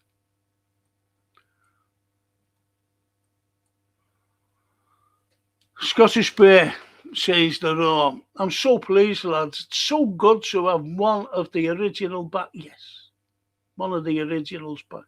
Unfortunately, don't know what happens to that's it. The live bit, as I said. To Redbird, but I hope he is well also. Yeah, Redbird. Oh.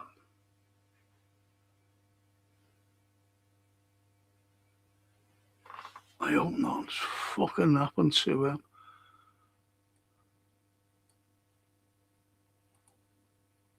And Stephen says the problem with Liverpool is that we lack ambition, and if we spent more money, we would have won a lot more trophies over them 9 years. Of course, we would. I said we would have won at least 2 more Champions Leagues and 2 more Premierships. That's what I said. You would have been clear of United. Clear of them. And well clear of everybody else with the Champions League. We're still well clear anyway, aren't we? And the bear to the unfair. I spoke to him a while ago. He mentioned he still watches some podcasts but doesn't interact in the chats. Oh, does he? Fuck me. He must listen to us then, mustn't he? Just hope he's okay. I'm glad you got a hold of him. Bear, give him another message from us, will you? Because we do say, we do worry, just like what the Unfair Raw said, myself, and other people as well who've said about him. And Ali says maybe Klopp is not the biggest manager, but he is a great motivational speaker. And that helps a lot in everything. Morals makes you better. And Klopp knows that. Players were flying under him. Yes.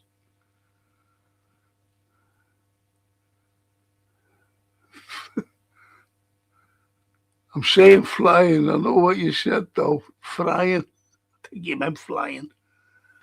Don't like that fella, Peter DeCowd, on the... McDowell. Peter McDowell.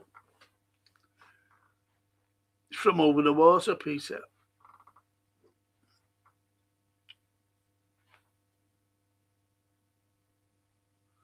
How can you tell someone from over the water? Shall I tell you? By the pronunciation of the O. Simple as that. We say no. They say no. So simple. So listen out for the O's, you know. And your eyes from over the water. or she's from over the water. True that.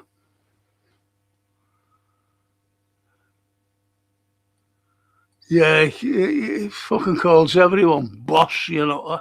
Oh, yeah, boss. Oh, fuck off. Just call him Jürgen or fucking Andoni. I like boss. Fuck off. That pisses me off. The unfair to the Scottish. Oh, that's a shame. Maybe it was me constantly saying Harvey Elliott is not good enough for that club.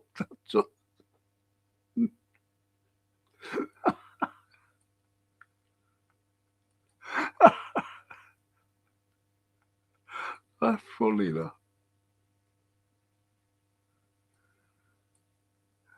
Harvey Elliott is a championship player at best, not a premiership proven. You're right, he wasn't much, was he, the other day, unfortunately. Then he played the other fucking night, wherever. And the unfair thoughts of the Bear, I've been so busy myself. I haven't been on much. I'm sure Frankie's taken note on that. I've been less present than Richard Hughes. Oh, you've been on more than fucking Richard Hughes. He never goes to fucking match, yeah. Same swearing. You've got me swearing already. I've been good, you know, for months. Since you've been away. You and Steve Evans. And Stephen Coughlin. Been awfully nice.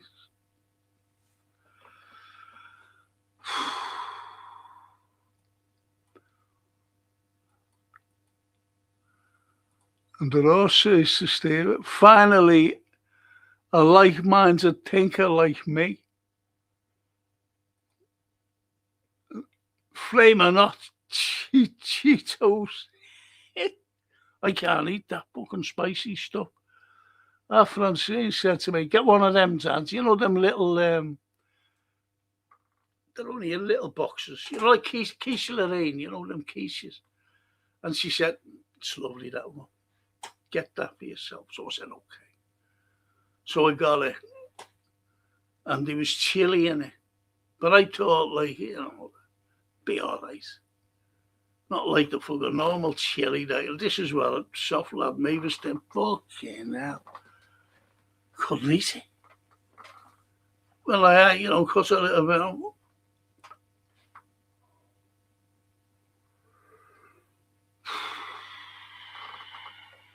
So I can't eat spicy food, lads and girls.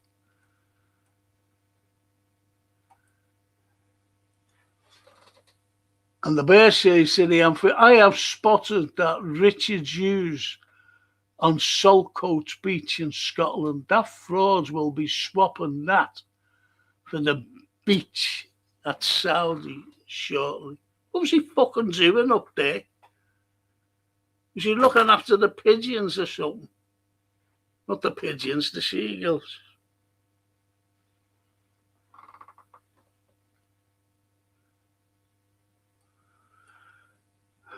Mike Davidson. Good evening, Frank. Good evening, Mike. You'll never walk alone.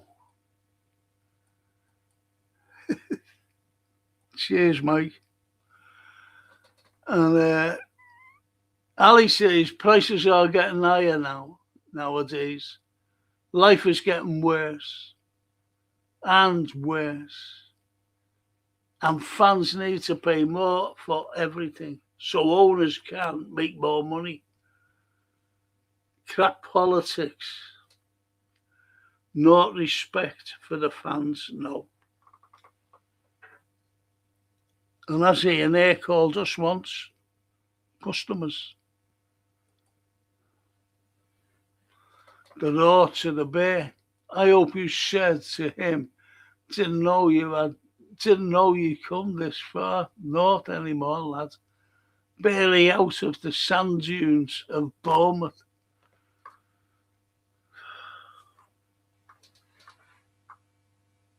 And when you think that people who are employed by Liverpool Football Club didn't even live in the city like that fucking Hughes and the Dutch cheese fella who lived in Manchester. Fuck me.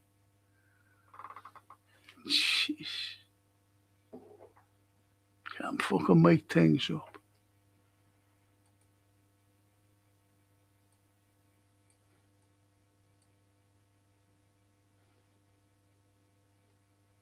The Vader says Letitia was very lazy. Where you been, Raw? Won't tell you. He's been deep sea diving.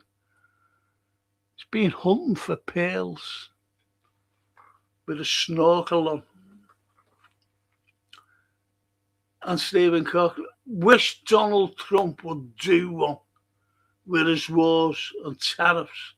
The man is a crazy terrorist who's a lunatic. Yep.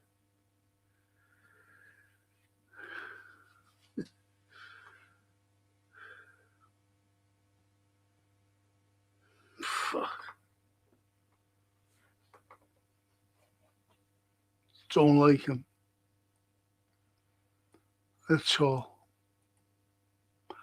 Letitia was lazy. He smoked 40 a day, says the woodman.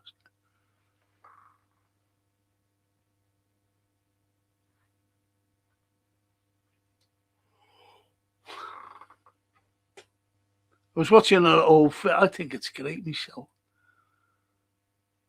The Day of the Triffids. 1962. Great, great. And anyway, I'm lying there, as you do, in bed, so I'm watching it. And it goes to a hospital scene. And you see a fella, he's got things around his eyes. And he's in for an operation, just had an operation. And those things start coming down. He said, "Oh, come on, take these off." So, oh no, you've got to wait, the full 7 days or whatever it is till the bandages come up.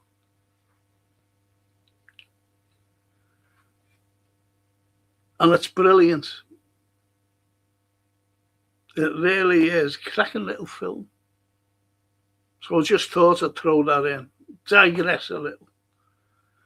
So I was watching it. So if you ever want to watch it, it's on YouTube. I forgot what I was going to say, actually. But never mind. Rest in peace, Keegan. Yeah, Rally, yeah.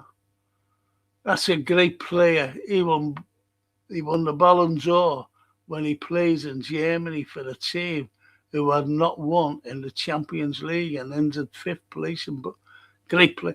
That's why they're all so fucking biased against Liverpool.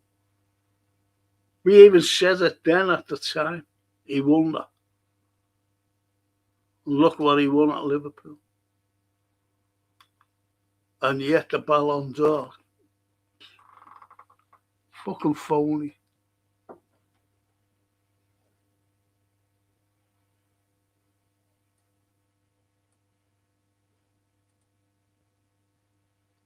The unfair to King Vader. Unfortunately, a summer of work and one break. So being in bed for nearly early. Oh, right, okay, and up early. But it's off season. Now, the mighty Reds are back. It's time to rejoin the Frankie group. Have you become a groupie? No. Everybody has to work. Even I used to work once. Even me.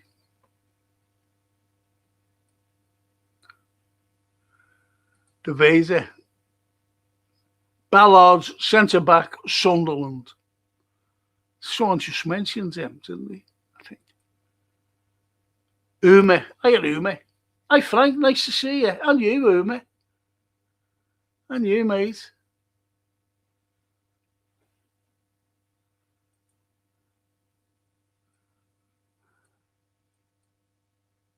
Glad you're back, mate. Oh, fuck off, huh? You'll all be talking about you in a minute, you know, no? When you go, oh, that's fucked off again. He's gone back to Ibiza to see Baldy and slut.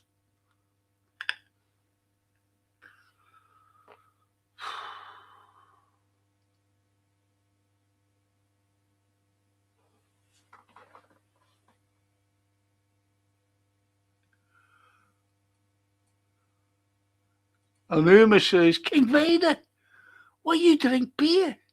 Drink soda. It will be nice.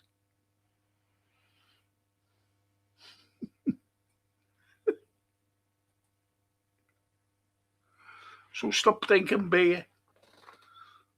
And Ali, in Nigeria, the Christians are killed every day. Nobody cares. Why? Because there is no oil, nothing to steal. Meanwhile, Bill Gates was banned in Burkina Faso to avoid his food poisoning.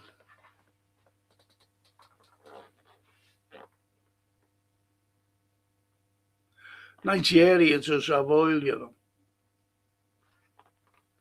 But the likes of Venezuela, they've got the biggest oil deposits outside. The biggest and bigger than America itself. Outside the Middle East. And bigger than some of the Middle East as well. And Trump boasted that we take all the oil. He's fucking horrible. Eh? This is all Americans. No American has said you can't fucking do that, kidnapping. And it was a warning to everyone, you know. Did you see that fucking burning today? Was it today or yesterday? With Zelensky. Oh, we're going to give you this, we're going to give you... Fuck off. Fuck him, he's a scouser. But an Evertonian.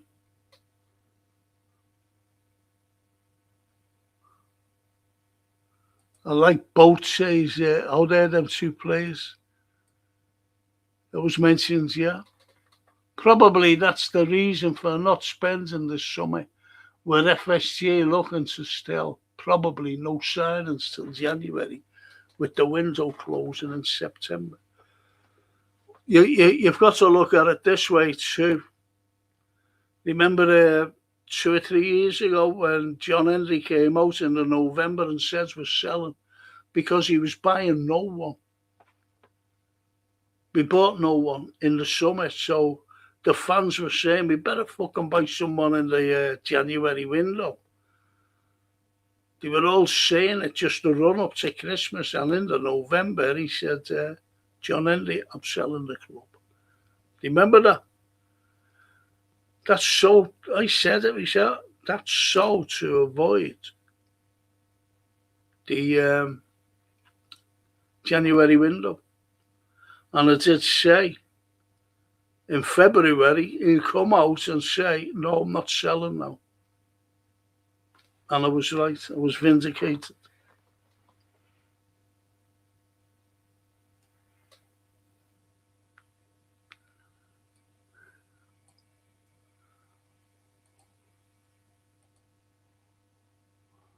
And the way that I don't like Peter McDowell either, but I don't like most of the presenters now on LFC. Bring back Frank and Claire Rowe. Oh, Claire, she's lovely, Claire. It's like Vader. They won't have me fucking back, though. Telling you now. Won't have me. And the Vader. The blue crap getting beat again. Yes.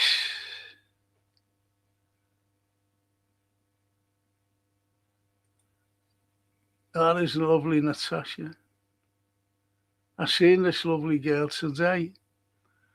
Hey, Frank, you should go on to Uncle Rod's show later tonight as he is doing a show.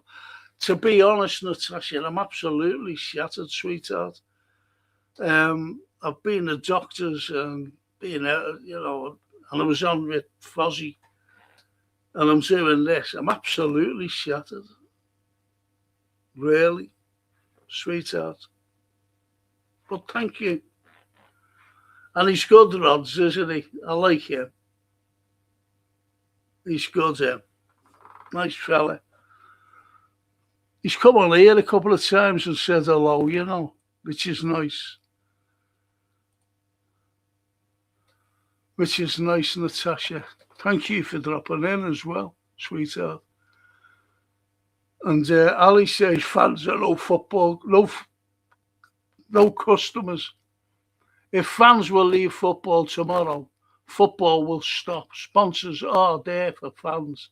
Fans buy everything. Football have to sell, or players will play for the 3k euros per month.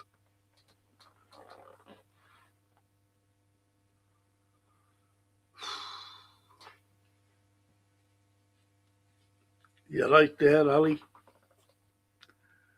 You're so right.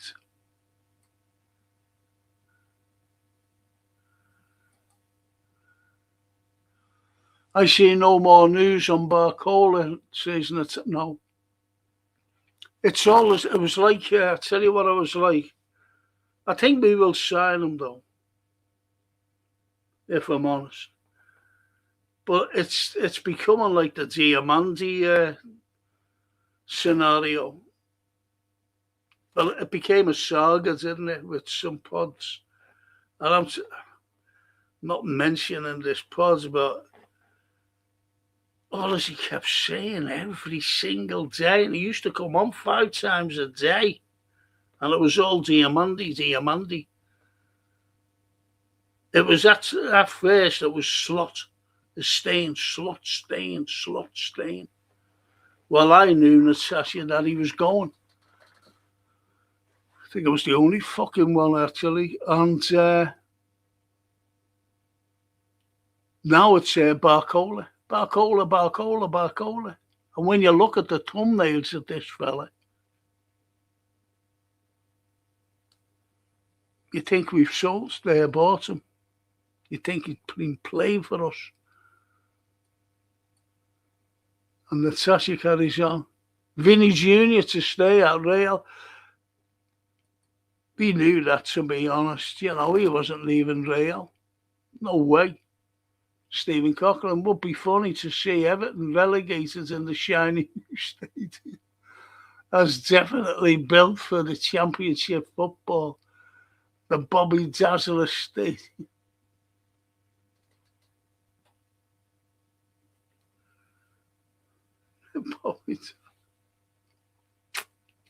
And we beat them, didn't we? First game in there, first derby.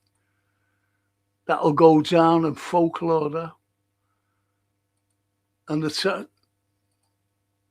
Natasha says, my dad, Kevin Keegan, said Kevin Keegan was a great player, and he was.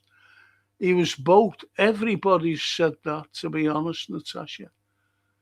And I mean, everybody, that he was a gentleman, and he was. He was a lovely fella. Loved our club, but why he went, it was a mystery, like.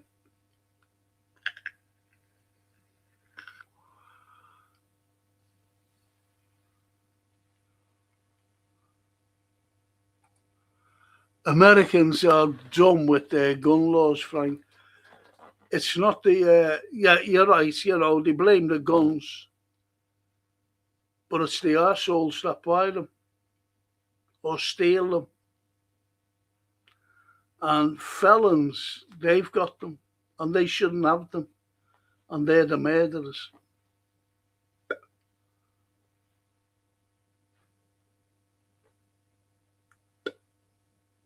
Shoot you for nothing. But you're right, the gun laws, but it's in their constitution that you should defend yourself with a firearm.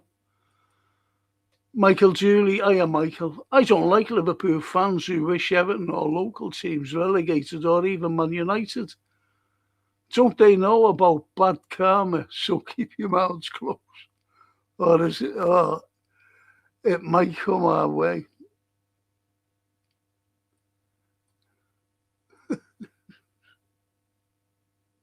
Says Michael Dooley.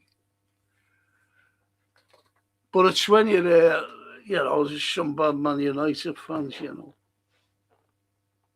I've heard them. Some nice fellas like Johan, he comes on here. No, but he's in Russia. He can't get a stingy man.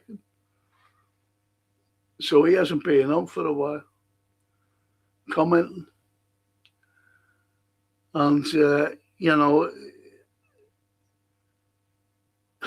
well, anyway, you do get horrible fans. The Evertonians. I had one there. It was fucking horrible, Michael Dooley. A complete and utter arsehole. Just horrible. Coming in disguise. Then they had to block him. Then he came on again with another name. Under another name. Soon got shut of him again because he was a fucking dick. And Natasha says, I say they are going to be changing the way the bidding is done to host the World Cup from 2038. The highest bidder will win and host it because America is buying it. That's why they're making money. You've only got to look at Trump. He opens up, and to be part of it, you have to pay $1 billion a peace thing. And that's fucking fell by the wayside. And loads of countries that joins at 30 odd countries. And someone asked Trump, where's the money? Where is it? Wouldn't answer it. There's your corruption. Stephen Cochran, football is about greed now. It's not the beautiful game anymore. And not many players in the game like it. No, they're not.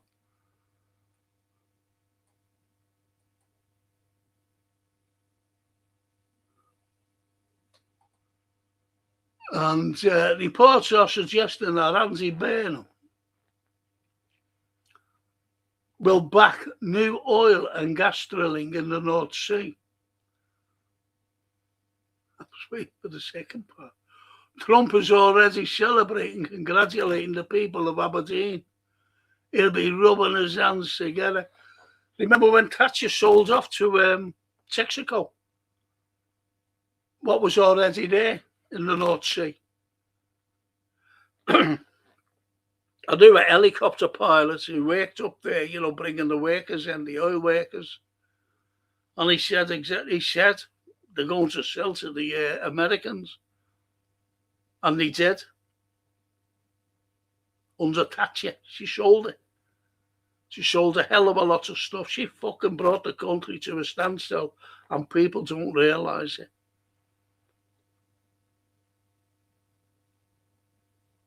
Anyway, that's by the by. Trump. Because who'll own it? Americans. Who'll be drilling? Do you think we'll be drilling? Americans.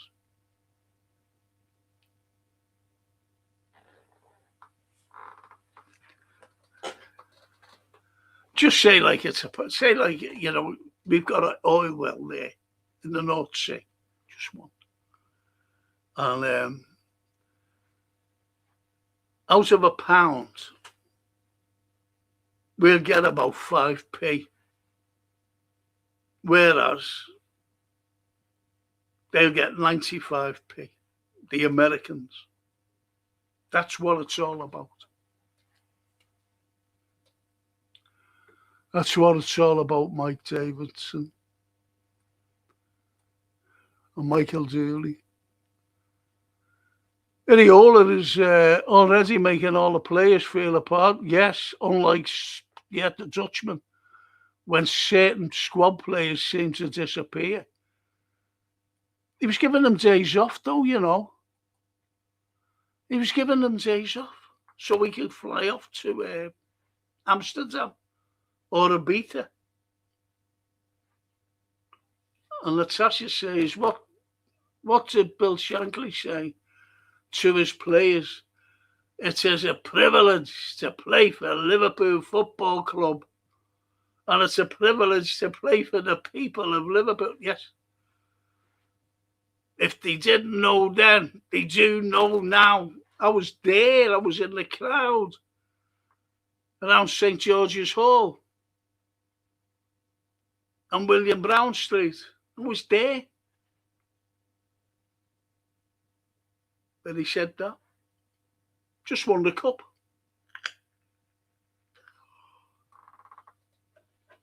Brilliant, Shanks. And Klopp was the same. But this fella came out where the Dutch cheese fella, he fucking lived in Manchester. He didn't give a fuck about me, you, or anybody else.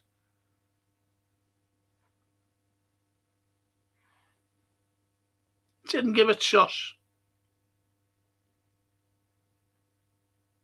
And this fella, Areola, bang. So I think someone's had a words with him as well, you know. You know, about the Dutch fella not talking about the fans. Do you remember when he blamed us about young Rio? They were booing him. They were booing him. And he had to go at the fans. He said, they know nothing. Had to go at us. We know nothing. These lads behind me know nothing about football. Fucking knew more than you fucking baldy prick. I said that to the telly, by the way. Fuming at what? Stephen Cochran, where's the money, John W. Henry, as we need new recruits to the team in the Reds? Yes. I said that when I was with Mary in St. John. We were just finished with LFC TV. He did a thing. Liverpool got beat by Tottenham. And it was a midweek game. Got beat 2-0. And we had to do the calling thing. We watched it in there. Anyway, Henry came in, the bar and grill. And there was only one other fella in there. And he had a handshake. I walked out. Do you think John said this there, John Henry there? I said, I'm fucking going home. And I shook hands with him. Try and pick up a wet fish. And that's his handshake, honestly. Clammy. Nothing there, no characteristic, nothing. And I says, we need players. Everything is in hand. I said, it better be. You're the new owners. Better be. Your steak's ready, John, by that Werner fella.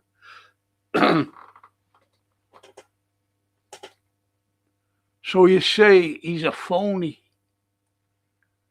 Didn't like me at all.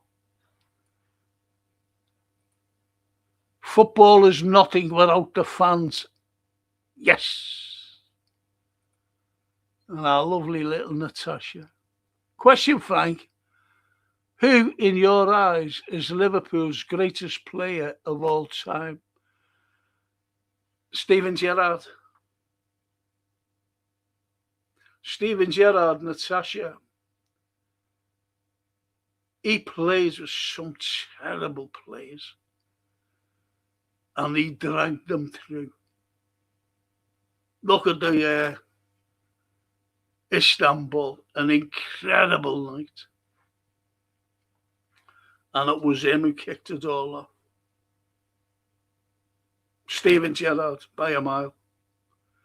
My next player is Kenny Dalglish. And I know Kenny. I don't know Steven, you know. Never had a word with him. Never had a word with Steven. Met some players in my time. Never had a word to him. And the next third is Mo Salah. Mo Salah won us the league season before last. He won us the league with his golden boot and his records assists. Without him, we would never have won the league. So Steven Gerrard, Kenny Dalglish, and Mo Salah in that order. Top three. And we've had some of the most underrated world-class players.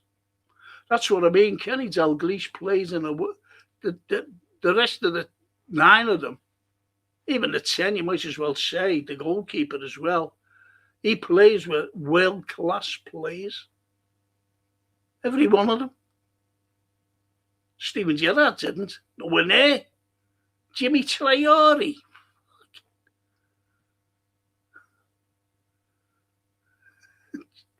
Jay Spear.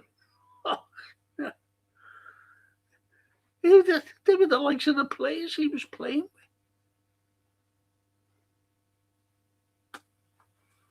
And a load more. Nagog. Fuck me.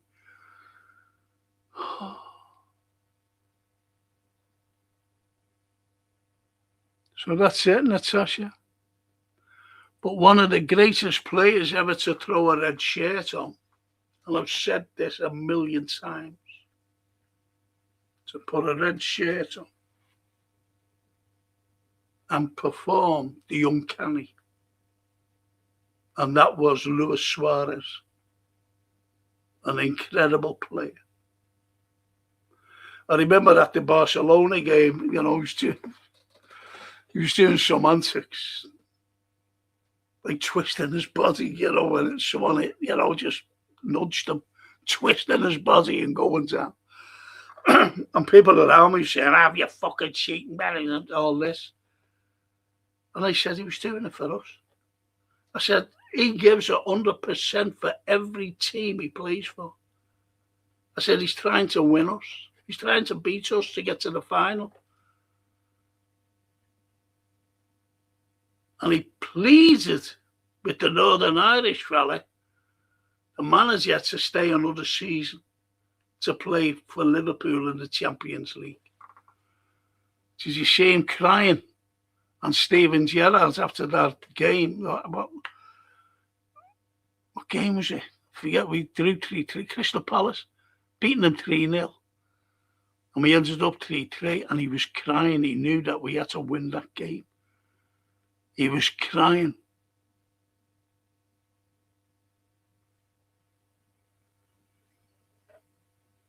That great man, Luis Suarez.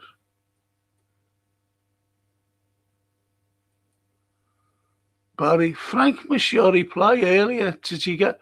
No. Oh, this Fozzie. Finishing now, Foz. How are we, Frank? Fozzie football. I was on with him today. Well, they all know. You all know that I was on today. Got no trust in Labour whatsoever. They're a gang of clowns. Say, Stephen, no, I don't trust them. Don't trust them. Gerrard, best player. Wish he was here in this era, says Barry. Yes.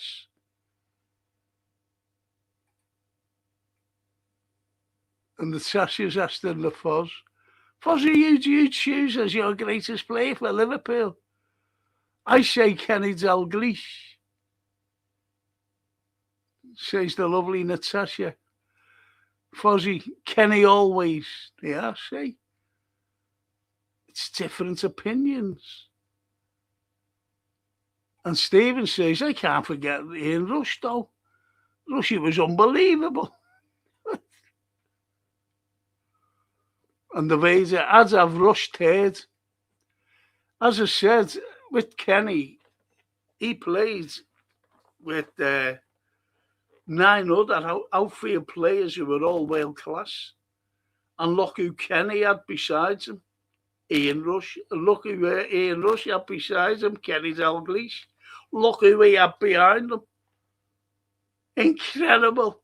Souness. Look, a big hard man. Who got past him? Terry McDermott's one of the most incredible players midfielders you're ever likely to see. Scored 2 of the best goals I've ever seen in club football. And both of them against Spurs on different occasions. That was Terry McDermott. When he ran from our area, and he just kept running, and it was one-touch football from Lee Clements. The final ball was from Stevie Highway. And as he's running like that, that ball was so fucking perfect that it was just going over. And he was on the left wing. And he was to the right of the goal, running. Right, and he just binked like that. Goal. And the other one was down at White Hart Lane. We were down there again. And he was out on the right. The ball came to him, chested it, tied it, and hit it. And he was right out on the right. One of the best goals you'd ever likely to. And another one was against Everton up a Main Road when he chipped the keeper. He just went, twirled around, stopped there, and just fucking chipped it. That was Terry McDermott. So you had the likes of them playing. Incredible players. Steven Gerrard. Who did he play with? Excuse me, this is fucking terrible.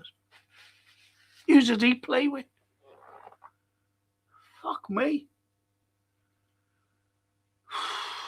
Sorry. You only had decent players when the likes of Mascherano.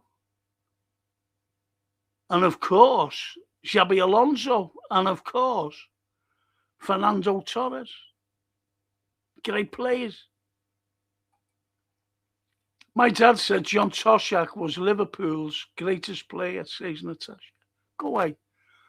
Well, telepathy, Natasha, with him and Kevin Keegan.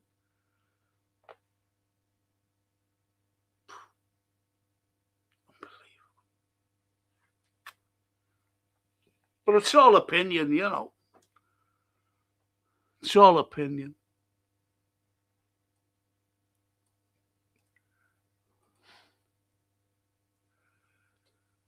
When Joey Barton said the fans don't win the trophies, it's the players. The fans at Liverpool have won many a trophy for Liverpool and built the club along with the players and Shankly. Great comment. Great comment. Remember when Shankly said, you know, the chop, they sucked the ball in. It's incredible when you get an atmosphere. I've never seen the best atmosphere. I've seen some fantastic atmospheres. I've been involved in it. There. But the greatest atmosphere I've experienced was when Davy Fairclough scored the third against Saint Etienne. Saint Etienne were a great side, you know, full of French internationals. Never forget that, excuse me. Never forget that Rocheteau, unbelievable player, him. Big handsome fella. Should have been in Hollywood making films. Excuse me. And he was unbelievable. Great player, better than he. But when when Davy Fairclough scored that third, I fucking roof of the cop. Sure it lifted. And I had tetanitis for 3 days, 2 or 3 days. It was unbelievable. Unbelievable. But, you know, there's been other atmospheres down in Istanbul, or over in Istanbul, that is. Incredible. But everyone was crying.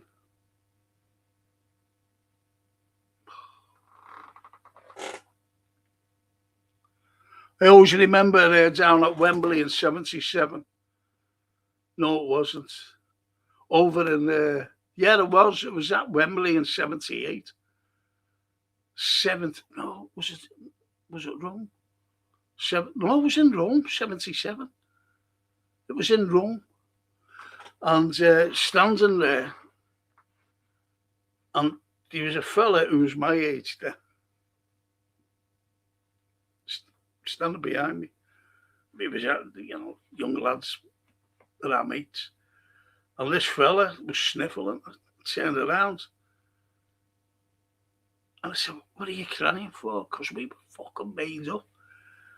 He said, I thought I'd never see the day that Liverpool would win a European Cup. All as I ever seen was Real Madrid winning them. And I said, oh, just for us to win one of them, which I never thought possible. And that's what's happened now. Never forget that man. Never forget that man or what he said. Oh. And Igor Biscan, Jimmy Traore, fucking hell. Harry Kewell. Do you ever remember it? We, what was it? When we were in Istanbul and the team, you know, was being announced, and Kewell was picked. And he'd been injured for months. Always injured, always carrying an injury. And he was picked. And we were all, what the fucking hell is he picked for? Made up when he went off. And you had the Schmich, come on. Vladimir Schmich. And he scored 2, didn't he? One was a penalty, but one was a fucking beaut outside the area from open play. And we beat a very, very, very good AC side with great players. Igor Biscan, fucking hell. What about John Barnes? Says, I don't talk about him because I fucking seen him. Great player, don't get me wrong, great player. But I wouldn't put him on a Yankee bet him. And I'll tell you for why.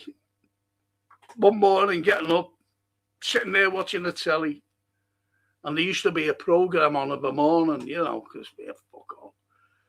And I forget his name, this fella. Right. The Right Stuff it was called, I think. It wasn't Right, he played for Arsenal, wasn't him? And John Barnes was on the panel, you know. They reviewed papers. He fucking reviewed the Sun, him. So fuck Barnes. Sorry. Great player. But I wouldn't have him nowhere near. Not anyone who... It's like, you know, it's worse than Michael Owen going to Manchester United. Michael Owen is ostracised. So Michel Pitt, I was at a function, and John, who was it? Forget who was up on stage, and he was talking. I don't know, it was Barney Rubble. No, John Aldridge it was, giving a talk, you know. And it was a function, Liverpool. It was down at the Shankly Hotel. And I had to go. So anyway, I was sitting there. But I was sitting around on this big round table and didn't know anybody. Never had a clue. These other fucking fellas. And to be honest, they weren't Scousers. They were posh fellas. So I'm sitting there with them. And anyway, all of a sudden, he made a thing, you know. He just came in, an appearance, and he just jumped on the stage, and it was John Barnes, as the other fellow was talking. Oh, they were like, oh, yeah. And they all stood up, applauding. And this fella who was sitting next to me on my right said, why aren't you there standing? I fucking looked at him. Anyway, when we sat down, he said, why didn't he get up? I said, what for? He said, it was John Barnes. I said, I know who it was. I said, have you ever heard of Hillsborough, 15th of April, 1989? He said, oh, yes. I said, have you ever heard the Sun? Newspaper, the Sun? He said, yes. I said, well, they printed what they said, the truth, and criminalised every Liverpool supporter, including me, because I was there at Hillsborough, with the truth that we robbed the dead, our own supporters. They said we robbed them.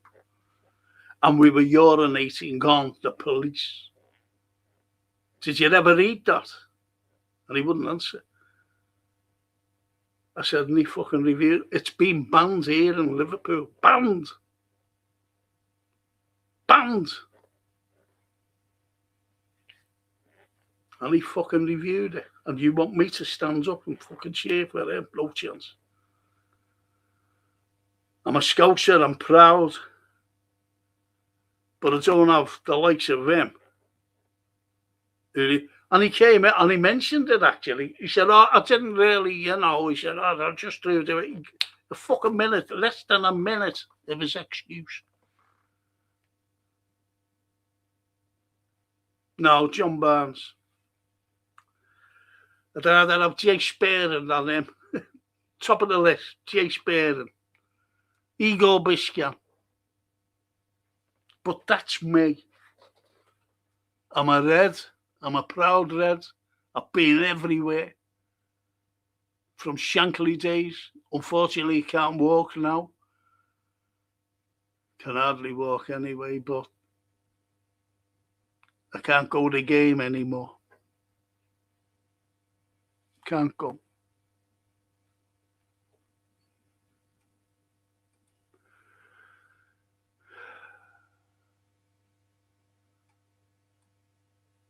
Barnes fought, says the Vader. As I said, I wouldn't have him fucking anywhere. To be honest, Vader, mate. Milan Baros. Yeah, Stevie. Yeah, playing alongside them.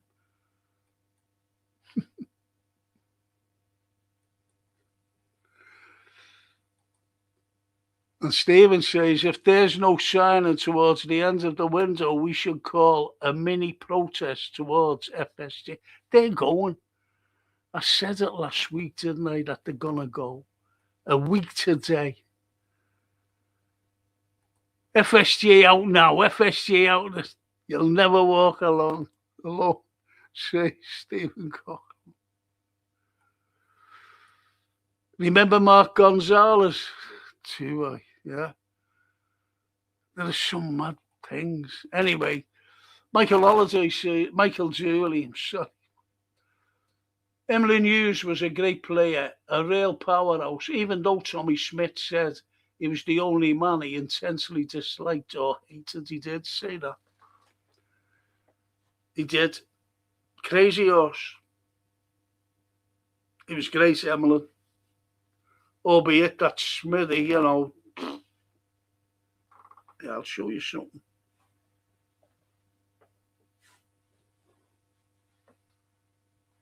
Let me show you something.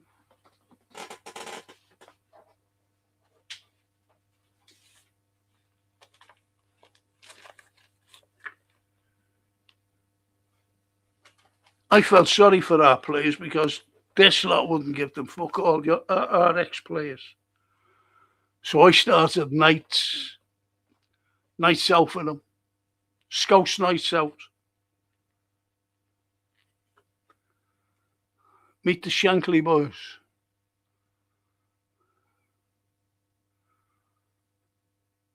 And there you have Tommy Smith and Tommy Lawrence. I had a night for them. Say, you can't hardly say, can you, unfortunately?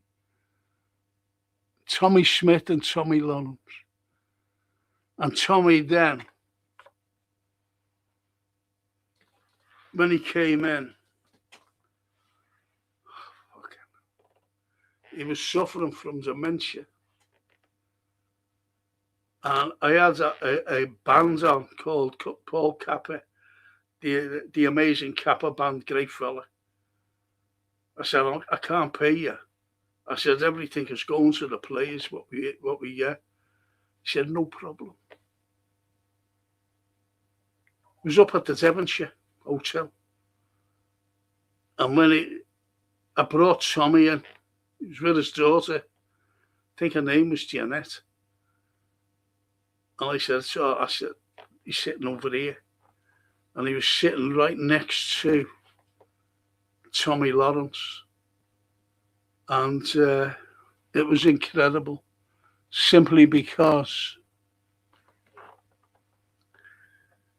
Kappa started playing You'll Never Walk Alone. Not singing it, but musical, instrumental. Fantastic it was. And he just see Tommy walking down. And Tommy Lawrence gets up, and the two Tommies just stood.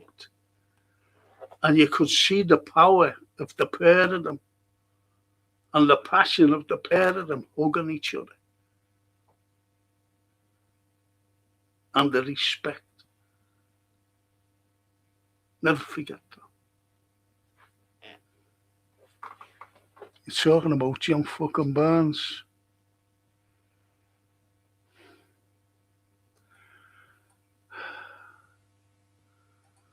Natasha, Craig Johnson, yeah, remember Craig Johnson? Great player. Brilliant player.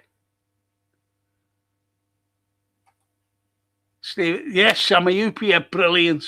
I'm going to go right down now, people. Take out, yes.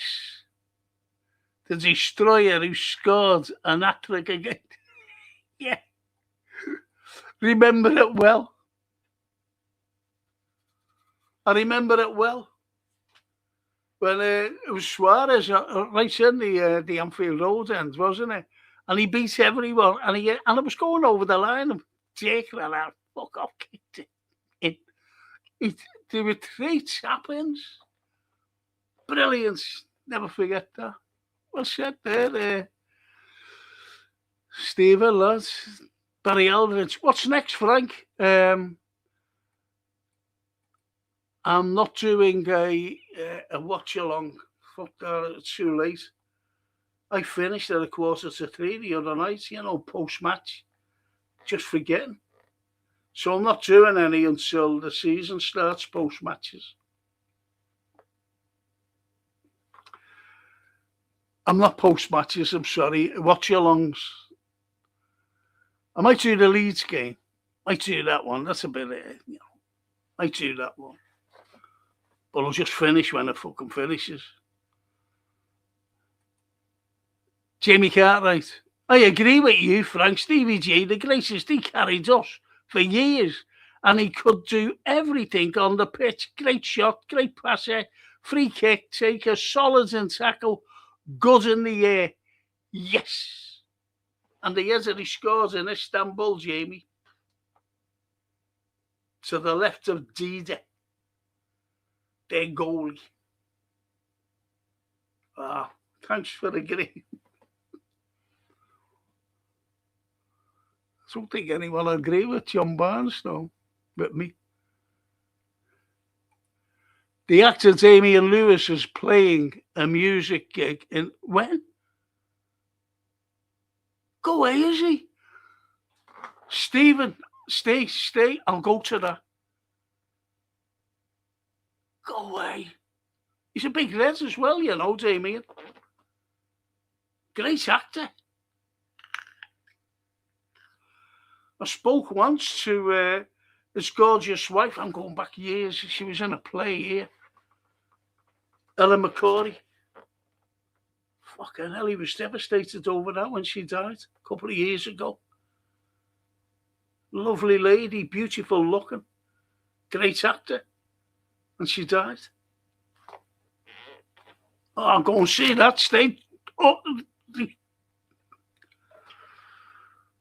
I just wish I could take me 14-year-old granddaughter to see Frankenstein at St. George's Hall. She'd love that. Could tell her all about it. And Natasha says, Liverpool need to get back to their best, Frank, and have like great players and teams of the past. Yes, Natasha. Oh, Barry. The next subject matter. Well, there's a match on. I'm not doing one Thursday because there's a match on, isn't there? So on Friday, I'm doing the usual current affairs. So Zelensky, Trump, they'll be getting some stick off me. If you want to join me on that. And Burnham, he'll be getting fucking stick as well. So on that note, I'm going to leave you. Oh, fucking hell. Can I just thank these wonderful people? I can't, can I? Competing services. Listen, if you know any NHS workers who need any decorating done, inside, outside, just get competing services, NHS workers. Don't struggle. And you get a special discount. If you know any elderly people who also want some decorating done, just please get these in because they get a special discount. But all you young people, if you don't fit into that category, just see what they can offer you as a price without any obligation. That's Gap Painting Services. Sponsor every Carlisle, every one of them podcasts, whether it's football, whether it's current affairs and conspiracy theories, or whether it's history, which I am, historian. I might finish off the Civil War next Monday, boys. Anyway, that's Gap Painting Services, the sponsors of the Little Carlisle franchise of this. And Michael Dooley. I thought Rush had lost a bit of pace when he came. He did. You're spot on there. And we got rid of Aldridge. I could tell you something, you know, about Aldo. And it's not like naughty, you know, you know what I mean. And I was on LFC TV with him, and I went, go away. Couldn't believe it. And it's about like a manager, him and a manager. You know, he didn't like. He fucking hated him for that. And David Fairclough as well, about a manager. Never liked him for that.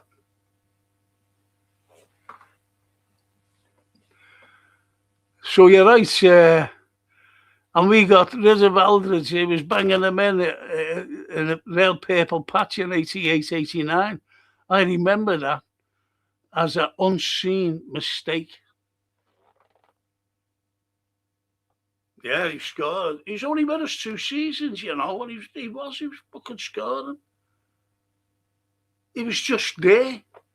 Big Liverpool fan as well.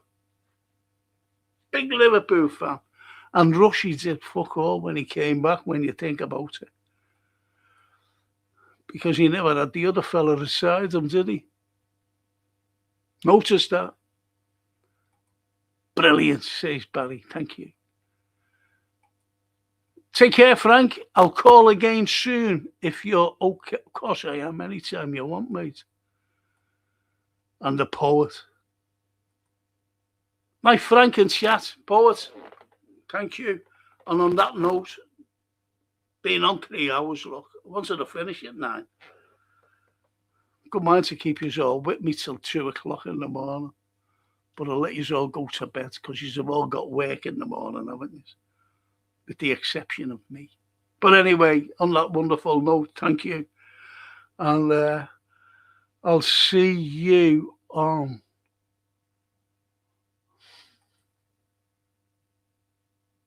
yes, Ronnie Rosenthal.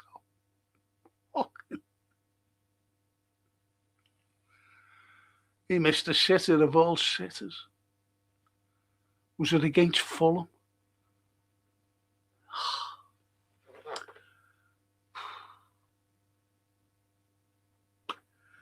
Thanks, people. Honestly, thank you for keeping me company. Honestly, thank you. You're good people. Love yous. Funny.